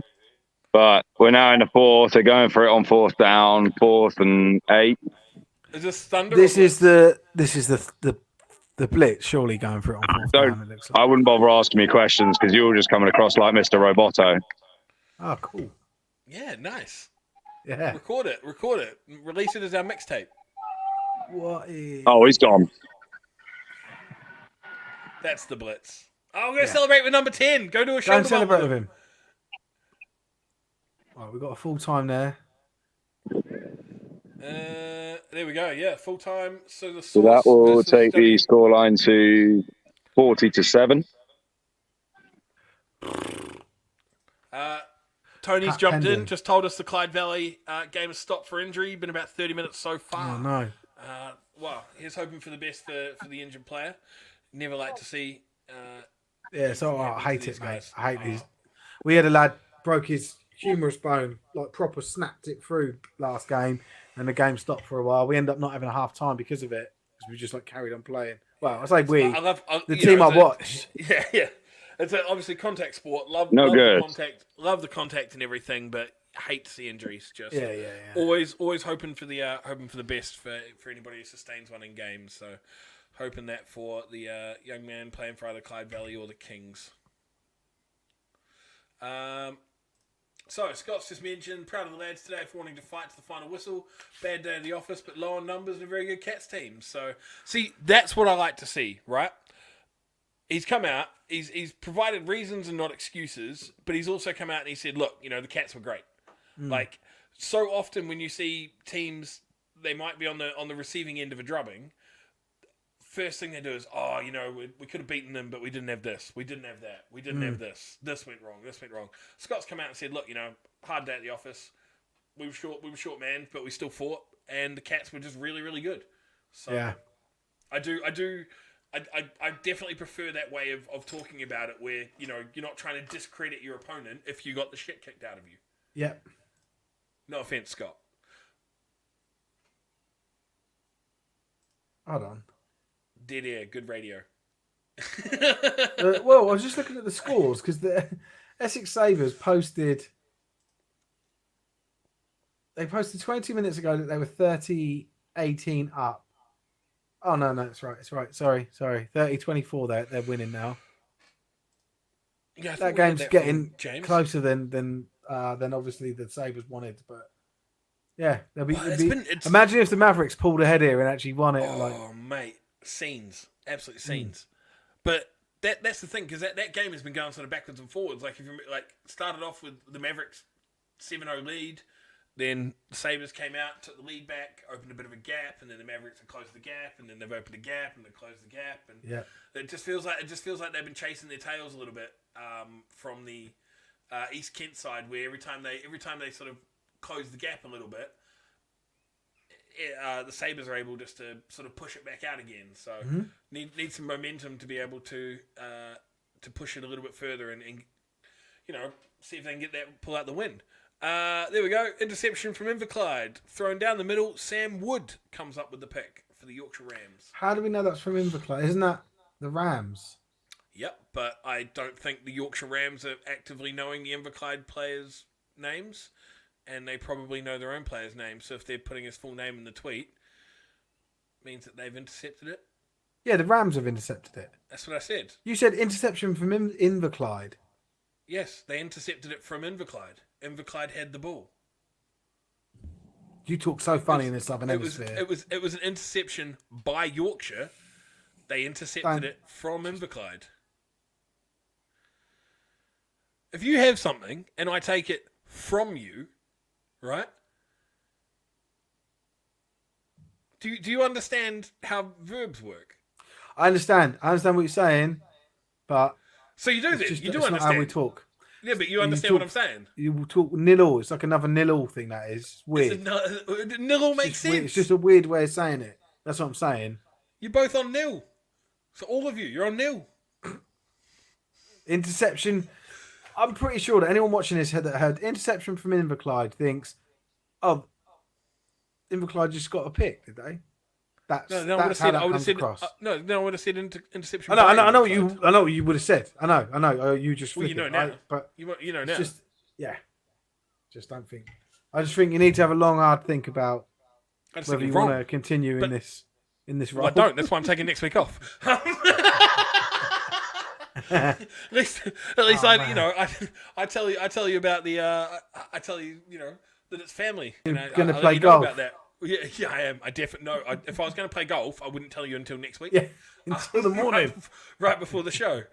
Do you know what? I wouldn't even be mad. That would just make me laugh. Yeah, but the shit thing is, I'd have to go out to like a golf course and just stand there and just take a picture of someone else's clubs. Like, Just play golf. actually, don't even message me. Just send me a picture of golf clubs. Yeah. You'll know. You'll 100% know. I'll just get figure a it all message out. back. I'll just get a message back. It will just say you're off to Oxford this weekend.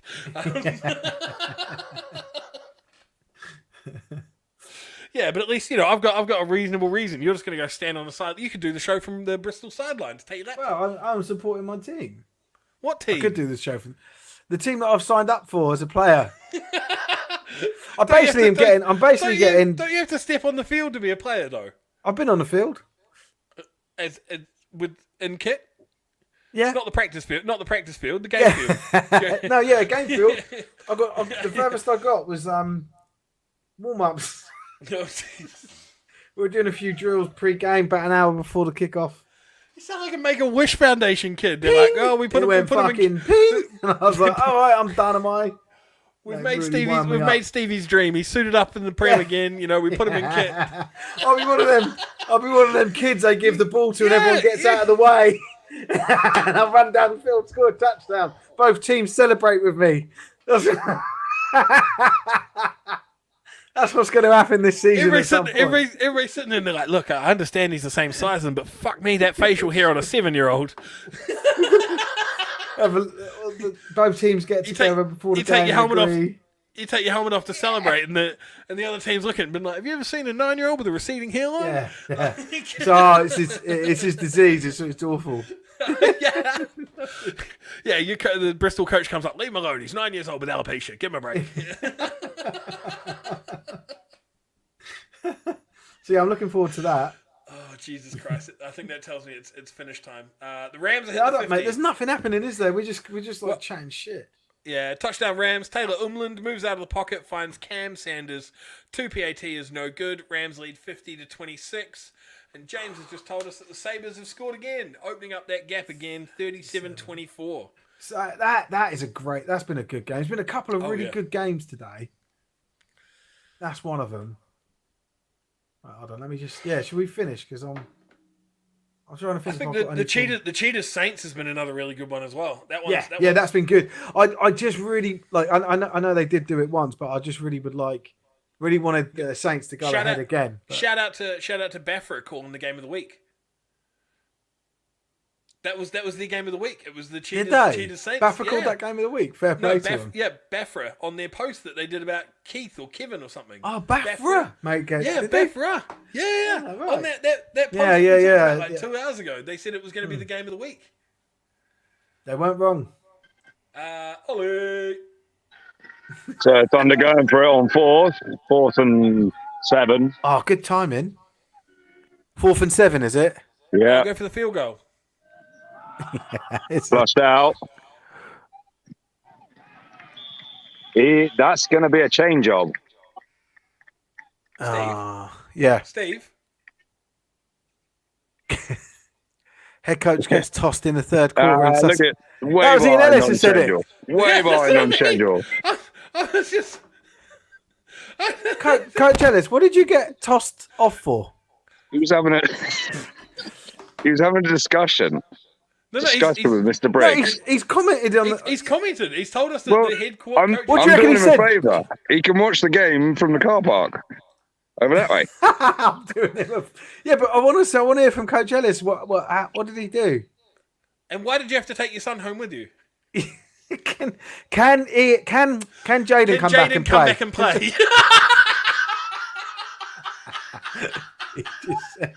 He just said, "Lol." He didn't even fucking bite on anything. To be fair, it's short by an inch. Jinx. Oh, shame. Jaden's still fair, there, yo. Jaden's still there. Cool. I think the sideline ref was ignoring the discussions that the head coach needed to have with him, and the head coach told him that. What? How does that work? Actually, I've never known. Is there a right? Generally, for a coach when to you speak generally to an when you official? smack it, when you smack around.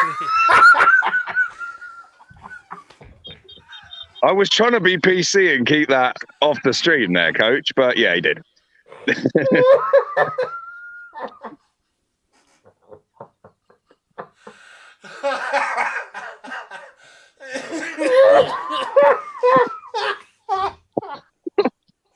Oh shit! Oxford have scored. It's 26-28. Cheaters Oxford.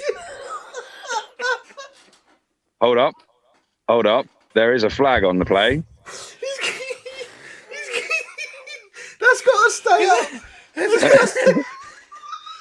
There's a flag on the play. Is that clown dropping his hanky? You see what's that clown up to on that fucking sideline? Look at the size of his clown shoe. Look at his massive clown shoe.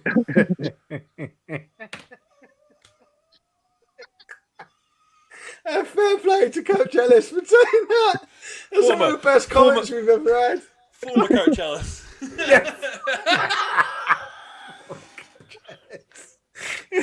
There was a penalty on that as well.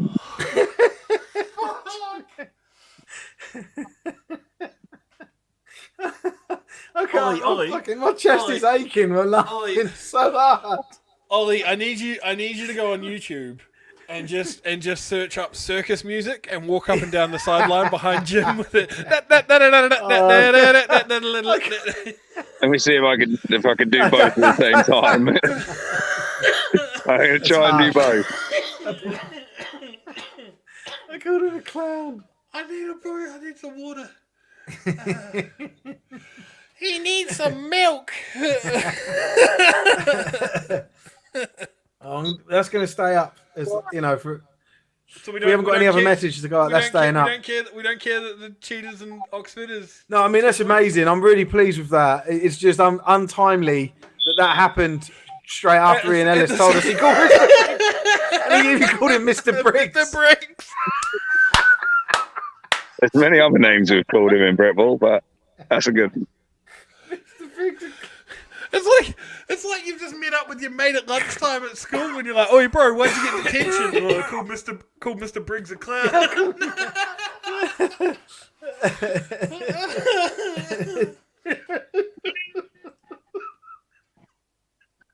I can't stop laughing about it. This is pointless. We need to come off air. My stomach and my throat hurt. I don't know if we've got any more updates. We don't need any more. We've got everything. We captured Britball. We captured the entire Britball today. I'm Oz. That's Steve. That's former Coach Ellis calling people a clown. Calling Jim Briggs a clown. Mr. Briggs.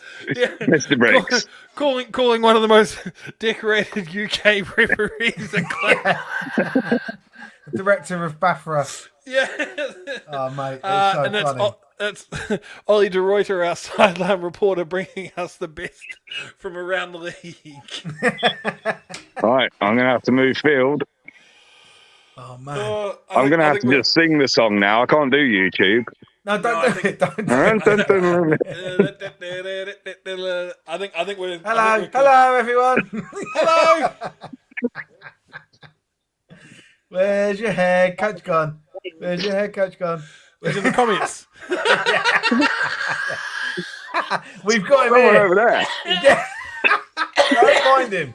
Go find him. I bet he's laughing his head off as well in his car. Oh, he fucking loves it. Absolutely loves it. Hello. Oh, that's his wife. Isn't that Nina? Oh, mate. He's laughing his head off. He's been kicked out. He's been kicked out. He's gone to sit in the car and he's turned to the wife. He's like, "You coming?" She's like, "No, this is your fucking problem." Stay here. Seems to have to be an injury timeout. I could maybe go and get an interview with the former head coach of Sussex Thunder. No, get one with Briggs. Yeah. Oh, mate.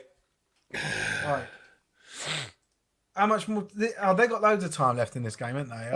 Probably halfway through the fourth. Yeah. I don't think we've got much else coming in now. We might as well fucking end it there, haven't we, Oz? 39 years coaching. First time he's got kicked out. No way. Was that the first time you've called an official a clown? Because I feel like there's a correlation.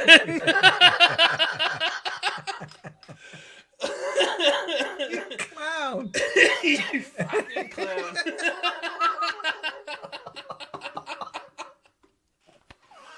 Yeah, there's. I don't see. I don't think we got any more else coming through. I'm looking on Instagram. There's nothing. New. We're out. Oh. No, mate. I'm EastEnders. I got nothing left. Alphas? No, Alphas is full time. Saints. That Saints game's quality. Oh yeah. So I am. Sean Griffin punched in the TD. I don't know who Sean Griffin is, but I don't know what position. I don't know. What Rams have punched another one in against Inverclyde as well. That's 56-26. 56-26. Jesus. I'm telling you, man, the Rams, like against everybody but EKP, they are a powerhouse. Go on, Tuddy. Another touchdown. Another touchdown. The same play that they scored on last time, and they just did it just then again. What's going on? Does that make the score, Ollie? Hold on, let me just check. Second? What's the score? 46-7. Yeah. 46. Stags full-time 52-8. And Sabres full-time 37-24. I feel like that score wouldn't have happened if there was somebody around to coordinate the defense. What were your two scores you just said then, Oz? The Stags 52-8 over the Hunters. Is that a full time or is that just the latest? That's a full time. Score update. Okay, cool. Yeah. Oh, John Deere rekick. And then Sabres full time 37-24 over the Mavericks. That was another solid game. That one. Some good games. I feel like the scoreline doesn't. Well, actually, again, we're just box score watching. But I was going to say I feel like the scoreline doesn't depict how close that game looked at points. But at the same time, without seeing it on the field, we don't know. Maybe it was some lucky points from East Kent or some shit. So don't know. Okay. But Jesus Christ, I got a headache from laughing so much. Oh mate, that was one of the funniest things that's ever happened. I might have to clip that and just play it, like post it in the week. That's so funny. Do you know what? I reckon, well, we need to wait because Baffer might pick him up and discipline him for this. It'll be wildfire. I don't see why they would. I think that ship sailed. They're just dicks, aren't they? Like, so. You're suspended for a season. I'll fucking quit, mate. Give me a break.